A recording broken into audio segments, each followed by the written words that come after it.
Isang malaking gulo ang kinasangkutan ng dalawang pulis na si Danny at Kaloy.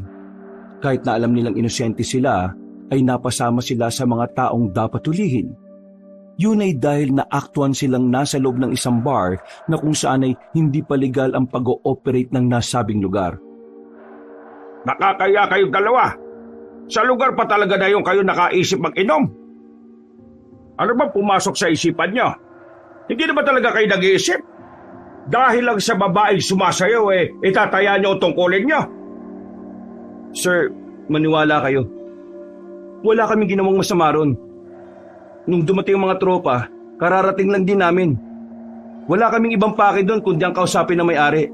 Dahil nga alam namin na illegal yon. At bakit nyo kakausapin? Dahil ba pinsan itong si Kaloy ang may-ari? Bakit? Para timbrehan sila at makatakas sila? May nakarating sa akin na impormasyon na kayong dalawa balak yung pagtakpan ng illegal na operasyon ng bar na yon. Sir, hindi naman po namin patatakasin ang mga yun.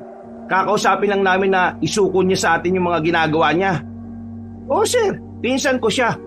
Kaya nga gusto ko siyang itama O ito mga larawan na ito. Paano nyo lulusutan ito? Kitang-kita sa larawan na yun na meron kayong tinanggap na plastic na yan. Nung nakaraang linggo pa yan. Ibig sabihin, nitong nakaraan nyo pa siya nakakausap at meron kayong natatanggap sa kanya. Kaya hindi nyo sinasabi sa akin ang tungkol sa bar na yon. Sir, totoo po ang larawan na yan. Pero hindi naman po pera ang tinanggap namin sa kanya Yang laman ng plastic ay pagkain. Binigyan niya kami ng pansit dahil sobra na yan sa loob. Pero wala po kaming tinatanggap na pera. At itong kahapon lang din po naman namin nalaman na wala pala silang permit. Bakit hindi nyo nga kagad sinabi sa akin? Sir, ako pong nagdesisyon na wag na munang sabihin sa inyo. Dahil nga pinsan ko siya. Gusto kong kausapin siya ng maayos muna para itigil yung ginagawa niya. Hindi ko naman po inakala na meron palang isa rito na una na ring nakaalam. At tingin ko, dinadawit niya lang kami rito. Ano sinasabi mo? Sinasabi mo bang meron dito sa hanay natin na sinasabotahe kayong dalawa? Hindi po malabo, Epe. Sa dami ng achievements namin dito sa istasyon, ang dami na rin naiinggit. Sir, pakinggan nyo kami. Kilala nyo kami. Kahit na kailan, hindi kami nasangkot sa kahit na anong katiwalian. Hindi namin magagawa yung binibintang nyo sa amin na pinagtatakpan namin ng pinsan ito. Maniwala kayo, sir. Hindi ko talaga alam na illegal yung bar niya Hindi rin naman kasi kami ganun kalapit sa isa't isa. Nitong nakarambuan ko lang naman din nalaman na pinsan ko siya At wala naman akong alam kung anong ginagawa niya sa bar. Nalaman ko lang talaga kahapon na illegal na nag-ooperate yung bar niya. Alam nyo, kilala ko kayong dalawa. Alam kong hindi nyo magagawa ang mga sinasabi sa inyo. Kaya nga ako nagtataka bakit kayo naroon Kung ako lang ang tatanungin, naniniwala akong wala kayong ginagawa masama. Pero ang problema natin dito, yung nangyaring yon ay nabalita, nakaabot sa bayan, nakaabot sa matataas pa sa atin. Hindi ko na kayang pigilan ang iniisip nila. Kahit makatwiran ako, wala. Alam nyo kung anong gusto mangyari ng mas nakakataas sa atin? Para mawala ang kahihiyan sa mga kapulisan, gusto nila kayong sibakin. Hindi naman po tama yung ganyan, sir. Dapat magkaroon ng maayos na investigasyon bago nila kami tanggalin. Pinagdududaan niyo ba ang ginawa naming investigasyon? Tama na. Masakit na ulo ko Ganito na lang. Titingnan ko kung ano magagawa ko para sa inyong dalawa. Pero kung ano mang maging desisyon ng nakatataas, wala na akong magagawa doon. Suspendido na muna kayo. Pasalamat na lang kayo at hindi kayo nakulong. Kahit na papano malambing pa ang tropa sa inyong dalawa. Bago sila lumabas ng kanilang istasyon, tumingin na muna sila na masama kay Amer. Batid nilang meron na namang kinalaman ng lalaki yun sa mga nangyayari. Paglabas nila, napapamura na lamang si Kaloy. Pinapakalma na lamang muna ito ni Danny. Daddy, tingin ko talaga sinasabotahe tayo ni Amer Sinasadya niya mangyari to sa atin para masolunan niya yung papuri. Para hindi na siya masapawan. Wala tayong laban, buddy. Yung mga nakatataas, mga tiyuhin niya. Yan din nga iniisip ko Tingin ko, matagal na nila tayong gustong alisin. Ayaw kasi nila na matitinong pulis Gusto nila yung mga pulis na kaya nilang manipulahin para magamit nila sa kabulukan at katiwalian. Nakikita kasi nilang magiging hadlang tayo para sa mga illegal nilang gawain eh. Ang inaalala ko lang si Hepe. Siya na lang ang natitirang matino sa istasyon. Baka isunod na rin siya. Nakakabans talaga eh, no? Akala ko sa Maynila lang nangyayari yung mga ganito eh. Pati rin pala dito sa probinsya. Ay nako, nakaka-stress lang. Ang mabuti pa, sabay na muna tayo. Pampawala ng stress, magluluto ako na makakain natin. Yun! Mabuti pa nga. Pasakay na sanang dalawa sa kani-kanilang motorsiklo nang biglang may humarang sa kanilang isang batang babae. Sa unang tingin pa lang nila, alam na nilang palaboy ang bata. Madungis kasi ito. Magulo rin ang buhok at wala pang tsinelas. Kuyang pulis, pwede po bang makahingi ng barya? Gusto ko lang pong bumili ng pagkain. Barya? Ano mang mabibili mo sa barya? Nasaan ba nanay mo? Alas 9 na ng gabi pakalat-kalat ka pa sa kalsada. Sige na po, kahit na magkano lang po. Kailangan ko lang po talagang kumain. Nagugutom na po kasi talaga ako eh. Hoy bata, sigurado ka bang pagkain ang bibilin mo? Baka mamaya parte ka lang ng sindikato eh. Oh buddy, huwag ka magsalita ng ganyan, bata yan eh. Bakit? Totoo naman ang sinasabi ko Kadalasan ginagamit ng mga sindikato yung mga bata katulad niya. Ano po ang sindikato? Wala, huwag mo nang intindihin yun. O sige, ganito na lang. Bibigyan kita ng pagkain, babalik ako sa loob. Kukuha ko ng pagkain doon at ibibigay ko sa'yo. Ayos ba? Sige po, hihintayin na lang po kita. O buddy, pasok lang ako sa loob saglit lang. Ang bira talaga Kaya ka naabuso kasi ang bait-bait mo Natawa na lamang si Danny sa sinabing yun ng kanyang kabady. Agad na rin siyang pumasok sa loob. Babalikan na lang sana niya ang mga pagkain na natira ng ilan nilang katropa, pero bago siya makarating doon, hinarang siya ng isa pang pulis na kaedad lang din niya. Ang lalaking si Amer. Ang kahanay niyang kahit na kailan, hindi niya magawang makasundo. Palagi na lang kasi itong naiinggit sa kanya. Paano ba yan? Mukhang masisibak na kayo sa serbisyo. Ano nang gagawin nyo nan? Tapon basura na lang? Pambihira. Mukhang saya-saya mo Sa bagay, mawawalan ka na ng kaagaw sa papuri. Pero, alam mo, kahit naman matanggal kami ni Paring Kaloy, hindi pa rin naman mabubura ang katotohanan na marami na kaming nagawa. Marami na kaming achievements. Marami na kaming napatunayan. Samantalang yung iba dyan, kailangan pang gumawa ng hindi maganda para lang makausad. Pinaparigan mo ba ako? Hindi Bakit kita pariringgan? Wala ka namang ginagawang masama, di ba? Isa kang huwarang pulis na dapat tularan ng mga baguhan sa serbisyo. Ay nako, padanin mo na nga lang ako kasi may kukunin ako sa loob. Dali, tandaan mo to Kapag nawala na kayo rito sa serbisyo, sisiguraduhin ko na hindi na kayo makakabalik pa. Naintindihan mo? Naintindihan ko naman Ang dali-dali lang namang umintindi. Ang hindi ko lang talaga maintindihan, kung bakit gigil na gigil ka sa amin. Wala naman kami ginagawa masama sa'yo. Ganyan ba talaga kapag kulang sa aruga? Naiinis ka kapag may taong umaangat kaya gusto mong bumagsak sila?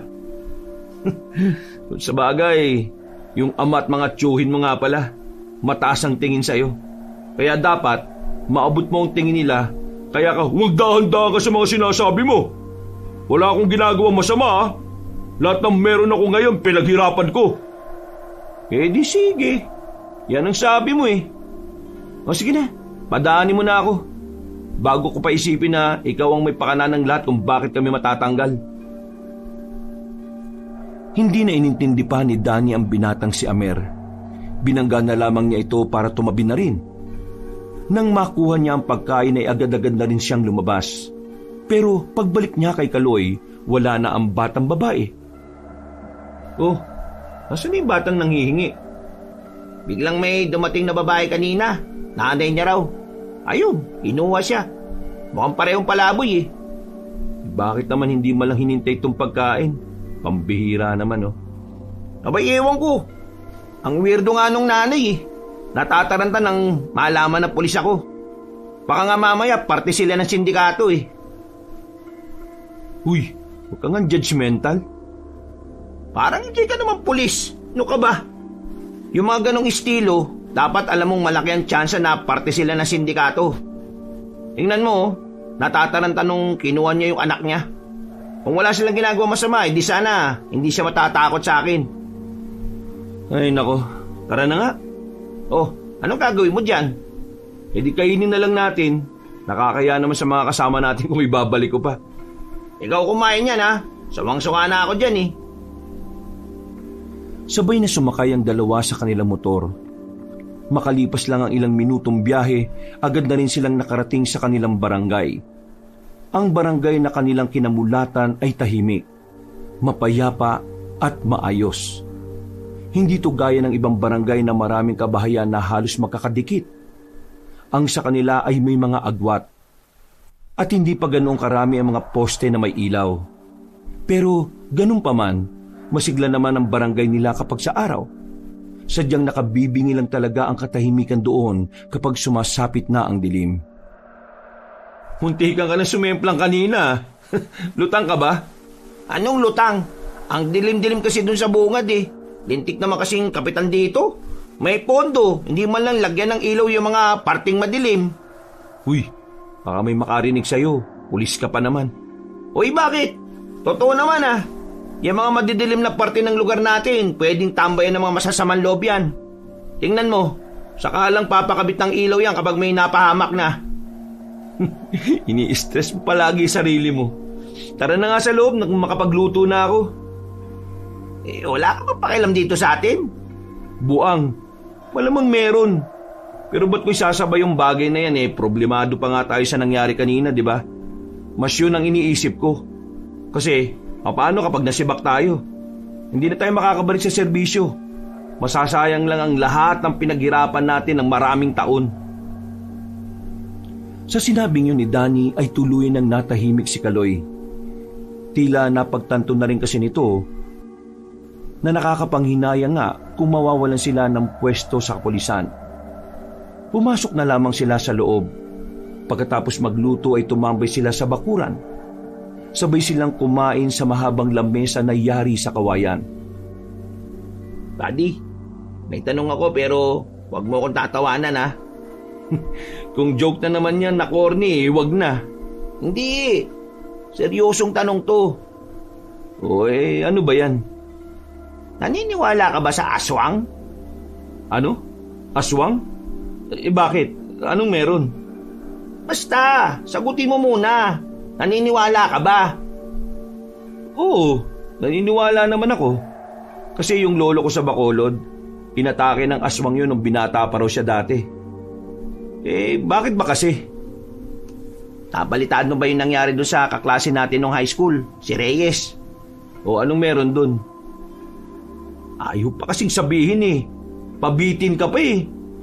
Patay na yung pre. Ano? Patay na? Teka. Bakit? Di ba pulis din yun? Kakapasok lang sa kapulisan nung nakaraang taon? Anong nangyari? Pinatay daw eh. Pero parang hindi naman daw tao yung pumatay. Parang aswang nga daw. Paano naman nila nasabing aswang ang pumatay? Malay nyo naman na tao lang din. Maangas na pulis din kasi yung isang yun eh. Sa nasagap kong balita pre, parang kinaukaw daw yung tiyan eh. Malala buddy, parang inimbalsa mo daw. Ang sabi pa nga ng kaibigan ni Reyes, babae daw yung dumali. Babaeng aswang. Kasi nakipagmotel daw siya. Ha? Di sa motel pala siya natagpo ang patay. Oo nga buddy, doon mismo. O tingin mo, aswang kaya talaga yung dumali kay Reyes? Aba, bakit ako tinatanong mo? Kinukwento mo nga lang sa akin eh. Malay ko ba kung may say ka ron? Di ba, sabi mo lolo mo inatake rin ng aswang? Ang alam ko lang, ang mga aswang, hindi sila umaatake kapag maraming tao. Mailap din sila sa tao eh. Kaya, imposible na aswang ang pumaslang kay Reyes kung maraming tao sa motel. Madaling araw daw nangyari. Kesa iniisip natin to, bakit hindi na lang tayo mag-inom? Para naman mawala tong stress natin. Ay nako, sige na nga. Mga ilang sandali lang ay naubos na rin nila ang kanilang kinakain at iniinom. At dahil wala namang ibang kasama si Danny sa bahay, doon na rin nagpalipas ang binatang si Kaloy. Kinabukasan ay tinanghali na sila ng gising. Tunog ng tunog ang kanilang cellphone. Unang nagising si Danny. Pinapunta sila ng kanilang hepe sa istasyon kaya agad naman nilang ginising ang kabady niya. Nagmamadali silang nagbihis. Wala pang ligo-ligo. Mabilis nilang binyahe ang daan patungo sa istasyon at nang makarating sila roon, bumungad agad ang grupo ni Amer. Mga nakangiti, halatang ng aasar. Pero hindi na lamang nila yun pinansin. Pagpasok nila sa opisina, "Magandang umaga, sir." Basahin nyo ito. Inilapag ng matanda ang isang papel.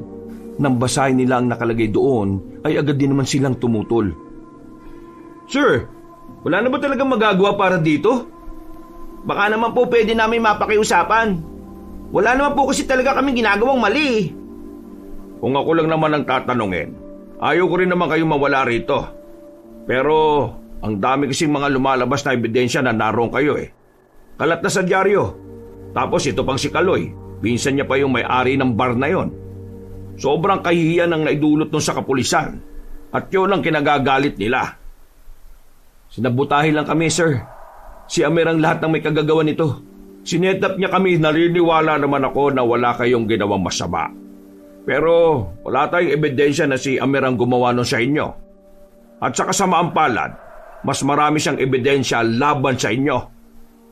Alam niyo naman ang trabaho natin mga kapulisan, hindi ba? Nagtatrabaho tayo nang nakabase sa mga ebidensya. Bumuntong hininga na lamang ang dalawang lalaki. Alam nilang wala namang mangyayari kahit na magmaktol sila sa kanilang hepe. Kaya naman, tinanggap na lamang nila ang naging desisyon ng mga nakatataas sa kanila. Pero sa kanilang isip-isip, hindi sila papayag na hindi nila mapanagot si Amer. Malakas ang kanilang pakiramdam na si Amer ang dahilan kung bakit hindi sila naiintindihan. At kung bakit iniisip ng lahat na meron silang ginawang hindi tama. Lumabas sila ng opisinang yon. Nang nasa tapat na sila ng istasyon, nilapitan na naman sila ng uniformadong si Amer. Tingin pa lang nito, nakakabwisit na. Mukhang ito na yata ang huling araw ninyo ah. Ano nang mangyayari niyan? Hindi na ba tayo magkikita? Mas maganda na yun siguro hindi na tayo magkita. Nakakasira kasi ng araw yung pagmumukha mo eh. Buddy, tama na yan. Hindi ka dapat nakikipag-usap sa taong ipinanganak na may insekuridad sa katawan. Kahit ano pang sabihin nyo, wala na rin naman kayo magagawa eh. Sibak na kayo. Tanggal na kayo. Ayos lang naman sa amin eh. Ikaw, kahit anong gawin mong paninira, kahit na kailan, hindi mo kami mahihigitan. Sobrang layo na ng agwat namin, oh. Hindi mo maabot kung ano man ang mga narating namin bilang pulis. Habang ikaw, nagkukumahog kang makakuha ng karangalan. Ang kaso, hindi mo kaya makuha yon nang wala kang ginagawang katarantaduhan, eh. Kawawa ka naman. Ano sinabi mo? Ikaw nagsimula, ha? Dumaan lang kami. Ikaw ang unang kumausap sa amin. Alam mo, mabuti pa, Amer. Pumasok ka na sa loob at mag-isip ka na kung sino-sino pa sa hanay natin ang dapat mong sibakin. Kasi mas marami pa rin mas magagaling sa iyo sa loob kahit na wala na kami rito. Halos magkiskisa na ang mga bagang ni Amer noong mga sandaling yon. Pero hindi na lang din pinatulan ng dalawa. Sumakay na lamang sila ng motorsiklo nila at natatawa na lang. Hindi ako makapaniwala. Ganon-ganon na lang. Aalisin nila tayo. Nakakapikon tong sistema na to. Anong gagawin natin? Ayaw nila na matitinong pulis na kagaya natin. Mas gusto nila yung mga pulis na siraulo eh. Mga buwisit sila. Makatagpo sana sila ng aswang at sana lapain sila ng malala. Huwag ka magsalita ng ganyan. Baka mamaya mangyari yan. Ano naman kung mangyari? Mas maganda nga mangyari para talagang maramdaman nila ang karma. Nakakabwisit sila. Sandali silang napatigil sa pag-uusap nang matanaw nila ang isang batang babae sa labas ng bakuran ni Danny. Agad nila itong nilapitan nang makilala nila ang bata. Ito ang batang humihingi sa kanila ng pagkain nung gabi. Wala na naman itong kasama. O bata, ikaw yung kagabi, di ba? Opo, ako po yun. Anding po ang pangalan ko. Bumalik itong kabady ko kagabi, kaso wala ka na. May dala pang pansit sana. Kinuha na po kasi ko ng mama ko eh. Uuwi na raw po kasi kami. Bakit ka ngayon nandito? Mangingi ka na naman siguro, ano? Hindi po. Busog naman po kasi ko ngayon eh.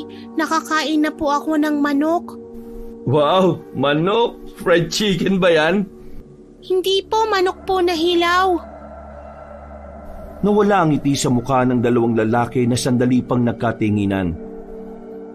Biro lang, joke lang po yun. Ang birang bata to. Ang bata-bata pa, marunong ng manloko eh. Pasensya na po, natuto lang po akong magbiro sa mga batang naririnig ko. Ano bang pangalan mo? Andeng po ang pangalan ko at ang pangalan naman po ng mama ko ay Anita. O siya, sige na. Maglakad ka na at baka hinahanap ka na ng nanay mo. Teka, anong nangyari dyan sa braso mo, bata? Kalmot lang po yan. Inaabuso ka ba ng mama mo? Hindi po. Sobrang bait po ng mama ko sa akin. Kapag po may masamang tao, siya po ang pumapatay. Siya po ang nagtatanggol sa akin. O sige na, umalis ka na. May gagawin pa rin kami. Hanggang sa susunod po nating pagkikita. Naglakad na ang bata. Masigla pa itong tumatalon-talon. Nakangiti at kitang-kita nila ang pagiging inosente nito. Bigla tuloy na miss ni Kaloy ang kanyang anak na nasa malayo. Ay nako, kumusta na kaya si Karen sa Maynila? Namiss mo anak mo, no? Palagi ko naman siyang namimiss eh. Pero wala akong magagawa. Sa dami ng kasalanan ko kay Alisa, malabong magkita na kami ng anak ko. Yan ka naman kasi, buddy. Nung nagbubuntis pa lang si Alisa, hindi ka pa nagtino. Puro ka babae. Yan tuloy. Sinilang ang anak mo nang hindi ka niya nakikilala. Oo na. Alam ko namang mali yung ginawa ko dati. Pinagsisisihan ko na yun. Kaya nga nagbago na ako, di ba? Kaso, huli na. Wala na rin namang nagbago sa sitwasyon. Siguro, masaya na lang ako kasi nakita ko siya kahit nasa larawan lang. Malaki na nga siya, pre. Parang kagaya siguro ni Andeng. Ayos lang, buddy. Alam ko naman balang araw makikita rin kayo ng anak mong si Karen. Ay, nako. Sana nga, buddy. Sana nga. Mga ilang sandali lang ay umalis na rin muna ang lalaking si Kaloy. Naiwang mag-isa si Danny sa bahay niya. Napabuntong hininga na lamang siya habang sinusuyod ng tingin ng paligid. Bigla niyang namiss ang kanyang mga magulang. Ang mga magulang niyang nasa ibang bansa na. Nagpaiwan na lamang siya sa probinsya nilang yun para sa kanyang trabaho. At ngayong nasibak na siya sa serbisyo, paniguradong mas mababagot na siya sa kanyang pag-iisa. Naku, ano na kayang gagawin ko ngayon? Mukhang kailangan ko nang makahanap agad ng magandang trabaho. Nababaka mo. Meron akong alam. Agad na napalingon ng binatang si Danny sa pintuan nang marinig niya ang tinig na yon. Nakita niya ang isang matandang lalaki na nakatayo roon. Nakasuot ito ng kaswal, itim na coat at itim na slacks. Meron din itong sombrerong bilog at ang ngiti nito ay parabang inuudyokan siyang kausapin ng matandang ito. Mawalang galang na pero sino po kayo? Bakit kayo nasa bakuran ko? Makakapagpakilala ako na maayos kung papapasukin mo ako. Hindi. Hindi po ako nagpapapasok ng hindi ko kilala Kung ganon, pwede bang dito na lang kita kausapin sa labas? Tumayo ang lalaki. Nilapitan niya ang matandang lalaki at naupo silang pareho sa harapan ng lamesa. Ang pangalan ko ay Efren. Isa akong negosyante. Alam kong hindi mo ko kilala pero ikaw, kilala kita. Paano niyo ako nakilala? Nakita na po ba tayo dati? Ito ang unang pagkikita natin. Pero palagi kong naririnig ang pangalan mo at ng pangalan ng kaibigan mo sa bayan. Yun ay dahil mahusay kayong pulis. Kaya naman, naisip kong lumapit sa iyo para bigyan kayo ng trabaho. Wala na kami sa serbisyo eh. Kaya wala na kami magagawa dyan sa trabahong sinasabi mo. Sa ibang pulis mo na lang po yan ni Alok. Kaya nga kayo ang naisipan kong lapitan eh. Kasi alam kong sinibak na kayo. Ha? Paano nyo naman nalaman? Sino ba talaga? Bago natin pag-usapan kung paano ko nalaman, hindi mo ba itatanong kung ano ang trabaho na gusto kong ialok? Hindi nakapagsalita si Danny. Medyo naiintriga siya sa sinabi ng matandang kausap. Pero kahit na hindi naman siya interesado, gusto niya pa rin malaman kung ano yon. Ano ba yung trabaho na yan? Kailangan nyo lang hanapin yung aswang na gumagala sa probinsyang ito. At kapag nahanap nyo, dadalhin nyo sila sa akin. Buhay man o patay. Napaayos ng upo si Danny nang marinig ang bagay na yon. Medyo nagulat siya. Hindi niya kasi inaasahan ang sinabi ni Mang Efren. Sa lahat na kasi ng trabahong alam niya, ang paghuli at pagpaslang ng mga aswang ang medyo nawiwirduhan siya. Nawiwinda ka ba sa sinasabi ko? Hindi ba ka panipaniwala? Hindi ka siguro naniniwalang may aswang kaya ka nabibigla. Hindi ako nabibigla dahil may mga aswang na involved. Nabigla ko kasi hindi ko maisip kung anong meron sa aswang at bakit kailangan mong ipahuli. Sabihin na lang nating pineste ng mga aswang ang negosyo ko. Ang farm ko. At dahil doon, hahanap kayo ng ibang tao na papatay sa kanila? Wala ba kayong tauhan? May mga tao naman ako. Pero hirap na hirap sila. Kaya naman, tingin ko kailangan ko na talagang humingi ng tulong sa mga taong talaga namang bihasa. At kayong dalawa ang naisip ko. Hindi ko alam kung tatanggapin ko yung offer nyo pero wala akong ideya sa ganyan eh. At kahit naniniwala ako sa aswang, hindi ko rin naman alam kung anong kakayahan ng mga yan. Hindi naman kita minamadaling magdesisyon. Ang akin lang naman, pwede mo kaming pag-isipan. Wala naman akong ibibigay na deadline. Pero mas maganda sana kung malalaman ko ang desisyon mo bago ang linggo. Huwag ka mag-alala. Malaki ang sahod na ibibigay ko sa inyo. Pag-isipan nyo ito mabuti. Baka dumating yung oras na bigla kayong mangailangan ng pera. Nandito lang ako. Ito ang card ko. Tawagan nyo na lang ang nakalagay na numero kung magbago ang isipan mo. Tumayo na ang matandang lalaki. Tumingin pa ito sa kanya ng nakangiti. Nagugulahan naman si Danny kung ano ang ibig sabihin ng ngiting yon. Pero hinayaan na lamang niyang makalabas sa matandang si Efren. Kumuhay pa ito sa kanya bago sumakay sa sasakyang naghihintay sa tapat. Napapailing na lamang si Danny. Nawiwirduhan sa matandang hindi niya naman inaasahan na darating ng umagang yon. Samantala, agad niya namang tinungo ang bahay ni Kaloy. Saktong inabutan niya ang kabady na nag-iigib ng tubig sa dibombang tubigan. Napatingin ito sa kanya at agad na lumapit. Hindi na nagpaligoy-ligoy pa si Danny. Naikwento niya na kagad ang inaalok sa kanya ni Mang Efren. Patusin na natin! Ano? Patusin? Iyoko nga. Di natin alam kung anong peligro naghihintay sa atin eh. Aswang yung makakalaban natin, buddy ah. Anong alam natin dun? Buddy, aswang lang yun. Mas malala pa sa mga nakakalaban natin dati sa mga operasyon natin. Yung mga nakalaban natin sa operasyon natin, naidaan natin sa profiling. Kaya may alam tayo kung paano sila haharapin. Ito, aswang tong sinasabi niya. Wala tayong kaalam-alam. Walang magagawa ang profiling natin sa mga aswang na yun. Kung ayaw mo, ayos lang. Pero ako, tutuloy ako. Na, bigyan mo sa akin yung number, tatawagan ko kagad. Uy, ano ka ba? Di pa nga natin kilala yung matandang yun eh. Baka mamaya modus lang yun. Pre, kailangan ko ng pera. Sobrang kailangan ko ng pera. E di, papairamin muna kita. Kaya hintayin na lang natin yung huling pera natin sa serbisyo. Buddy, tinawagan ako ng mama ni Karen.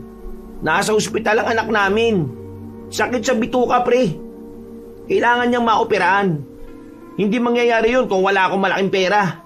Wala rin pera si Alisa. Ako lang ang inaasahan nila. Hindi na nakapagsalita si Danny. Naintindihan niya ang nararamdaman ni Kaloy. Kaya kahit na hindi niya gusto ang trabahong yun, pumayag na lang din siya. Kung napipilitan ka lang, wag na pre ha. Kakayanin ko naman siguro mag-isa ito. Sira, pababayaan ba kitang mag-isa sa ganon? Siyempre hindi, no? Sasama na kita. Para naman to sa inaanak ko eh. Buddy, maraming salamat ha. Sobrang salamat talaga. Wala yun. Ano pat naging magkaibigan tayo at naging magkumpare. Magka-partner pa sa serbisyo. Basta, ito lang ipangako mo sa akin ha. Dito sa papasukin nating trabaho, huwag kang mamamatay. Tandaan mo, may anak ka pang naghihintay sa'yo. Matapos ng usapan na yun ay agad na rin namang nilang kinontak ang numerong nasa card. Kinagabihan lang din, tumungo na rin sila sa tagpuan na sinabi ni Mang Efren, ang plaza. Nasaan yung sinasabi mo? Anong oras na oh? Alas 9 na. Tayo na lang ang narito. Maghintay pa tayo ng konti. Wala pa naman tayong 1 oras dito eh. Oh, ayun. May matandang lalaki oh. Yun na ba yun? San? Oo, yun na nga. Pero bakit mag-isa lang siya? Sinalubong na nila ang matanda, kaya naman agad na rin nila itong kinausap. Mang Efren, tama ba? Oo, ako nga. Mabuti naman at pumayag kayo sa offer ko. Halika kayo. Sumunod kayo sa akin at nang mapag-usapan na natin ang mga bagay-bagay. Teka. Saan ba tayo pupunta? Huwag kayo mag-alala. Wala naman akong gagawing masama sa inyo eh. Doon tayo sa sasakyan. Nagkatingin ng sandali ang magkaibigan. Maya-maya lang, nakarating na rin sila sa isang van na kulay itim. Pagpasok nila sa loob, dito na sinimula ng matanda ang mga nais nitong ipaliwanag. Binigyan na rin sila ng paunang bayad. Agad din namang tinanggap ng dalawa yon nang magkaroon na sila ng kasunduan. Habang umaandar ang sasakyan, Dadaling ko na muna kayo sa lugar ko. Naroon ang mga gamit na ipapahiram ko sa inyo bilang parte ng trabaho ninyo. At hindi lang naman kayong dalawa ang lalakad para doon. Yung iba ko ring tao ay sasama sa inyo. Kayo lang ang kikilos bilang mga pinuno. sigurado ba kayong walang magiging bulilyaso rito? Aswang lang talaga ang kakalabanin namin? Oo, aswang ang kakalabanin nyo rito. Pero huwag kayong magiging kampante ah. Kasi ang mga aswang na kakalabanin ninyo, hindi basta-basta. Bakit? Gaano ba kabangis sa mga yan? May 2 aswa kaming nakaharap nitong nakaraang buwan lang. Isang malaki at isang maliit na parang tingin ko, bata. Hindi namin sila nahuli dahil magagaling at mabibilis. May isa pa nga akong tao na naging kritikal ang lagay sa ospital. Buti na lang nabuhay pa ang loko.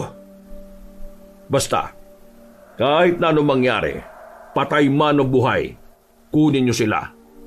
Kailangan nyo silang ibigay sa akin. Tumango na lamang ang dalawa. Mga ilang sandali lang, nakarating na rin sila sa malaking bahay ni Mang Efren. Naroon ang ibang nitong tauhan, na parabang mga tropa-tropa lang din ang turing niya sa mga yon.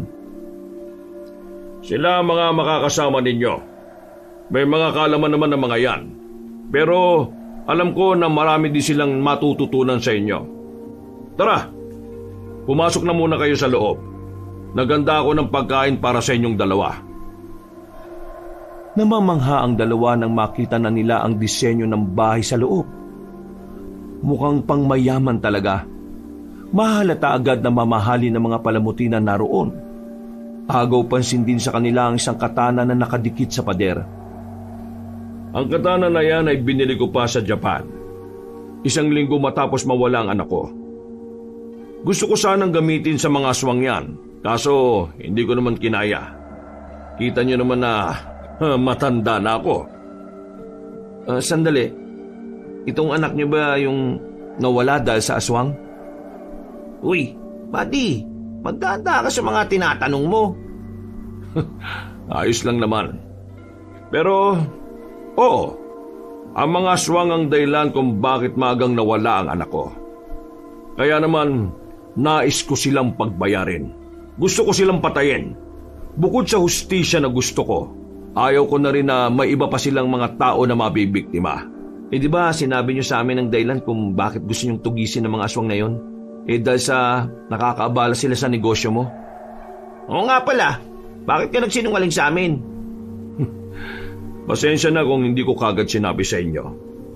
Naisip ko kasi na kung sinabi ko kagad sa inyo ang tunay na dahilan, baka hindi kayo pumayag.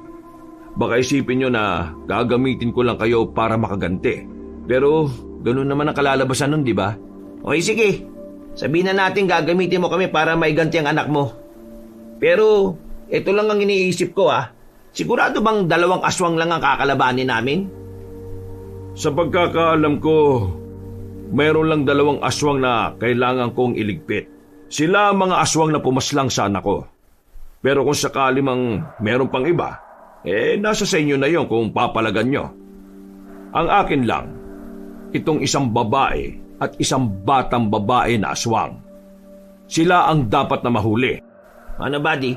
Tingin ko, itong aswang na pumaslang sa anak ni Mang Efren may kinalaman din doon sa pumaslang kay Reyes. Teka, sino naman tong Reyes na ito? Pulis din po. Napatay siya nitong nakaraan. May kumakalat na balita na aswang daw yung dumali. Babaeng aswang. Pinatay pa raw siya sa motel Kung ganon, gawain na pala talaga ng aswang na yon ang mambiktima. May alam ba kayo kung bakit nila ginagawang pumatay? Hindi ko rin alam. Pero base sa naiisip ko, baka puro lalaki lang ang pinapaslang nila. Bukod kasi sa anak ko, meron pa silang muntikan ng mapatay Buti na lang at narespondihan kagad. Puro lalaki? May galit yata sila sa mga lalaki. Kaya talagang dapat mag-ingat pala tayo. Sabay-sabay na silang kumain ng mga sandaling yon.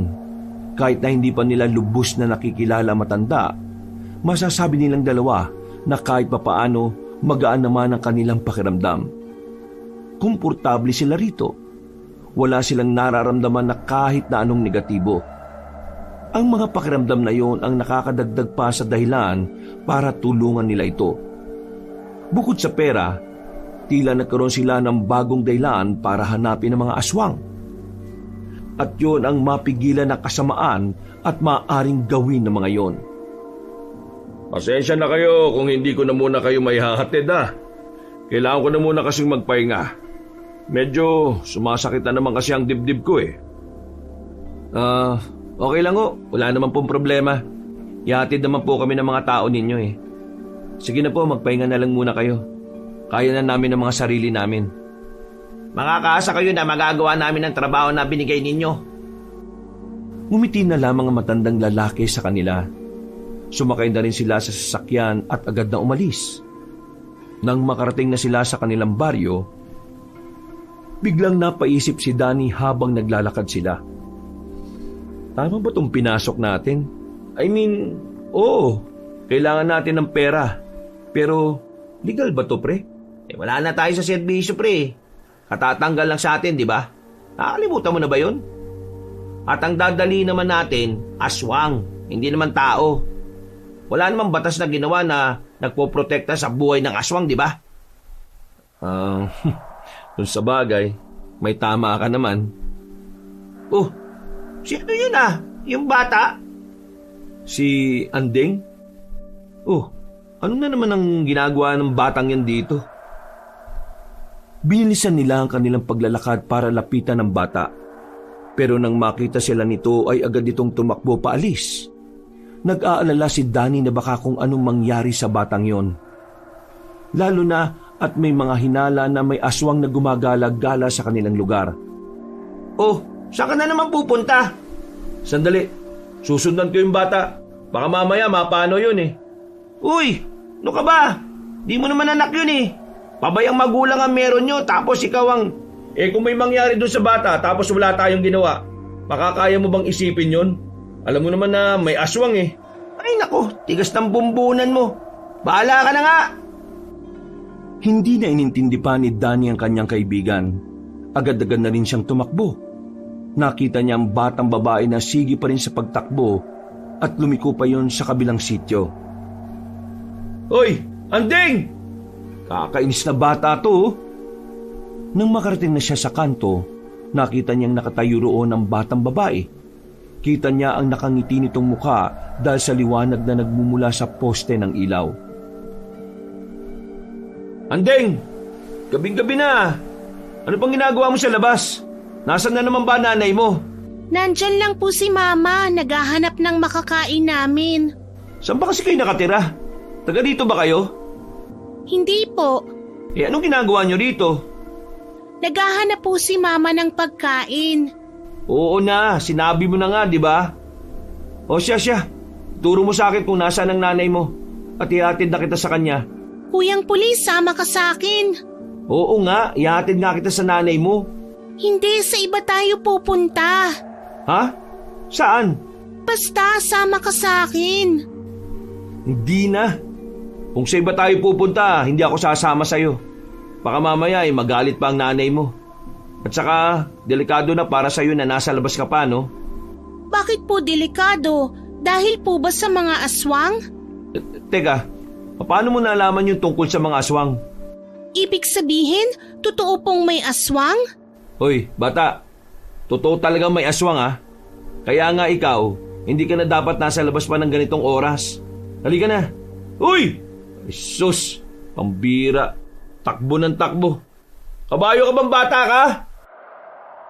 Hinabol niya ulit si Anding, pero nang lumiko ulit ito sa isa pang kanto, laking pagtatakanan niya nang hindi na niya nakita roon ang bata. Bigla itong nawala. Malaking palaisipan sa kanya kung ano ang ginawa ni Anding, pero inisip na lang niya na baka pumasok ang batang yon sa halamanan. Papasok na rin sana siya roon nang biglang dumaan naman ang kanyang kaibigan na si Kaloy. Uy, pambira naman. Ano bang gagawin mo dyan? Oh, akala ko nauna ka na. Sinundan kita. Nag-aalala kasi ako na baka mamaya makaharap mo yung aswang na mag-isa ka lang. Wala pa naman tayong dalang baril.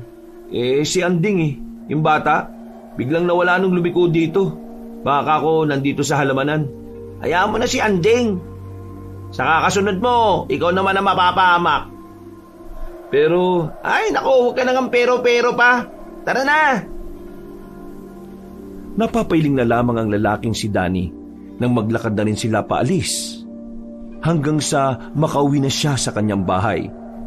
Hindi pa rin mawala-wala sa isipan niya ang bata. Sa kakaisip niya ay nakatulog na rin siya kalaunan. Kinabukasan, agad na napabangon si Danny para isara ang bintana. Pumapasok na kasi ang sinag ng araw sa labas. Pagsilip niya, masigla na naman ang mga tao sa lugar nila. May okasyon kasi sa kabilang bakuran. Makapagkape na nga lang muna. Nagulat ang lalaki na makita niya si Kaloy na nasa pintuan. Napahawak pa siya sa dibdib niya dahil doon. Sus! Ang OA pa naman! Para kang hindi naging pulis ah! buwang ka pala Agigising ko lang Teka, bakit ka ba nandito? Magkasama naman tayo kagabi, na-miss mo na kaagad ako. Angix! May nasagap akong balita! Umupo si Kaloy sa harapan ng lamesa at sandaling lumagok ng tubig. Sumilip na muna ito sa labas bago nagsalita.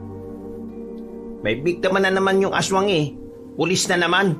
Ha? Seryoso ka ba? Oo, sa mismong school natin ng elementary. Yung abandonado na, doon natagpuan yung bangkay ng police body. Wala na rin laman loob. Tapos, hindi na rin makilala ang muka. Hindi pa malalaman kung sino yun kung di mababasa yung pangalan Saan hanay ba yung biktima? Sa istasyon natin, pre. Ano? Sa istasyon natin? Seryoso? Oo, pre. Bata-bata ni Amer. Gagi. Sino ron? Si Torres. Bakit naman kaya dinali ng aswang yun?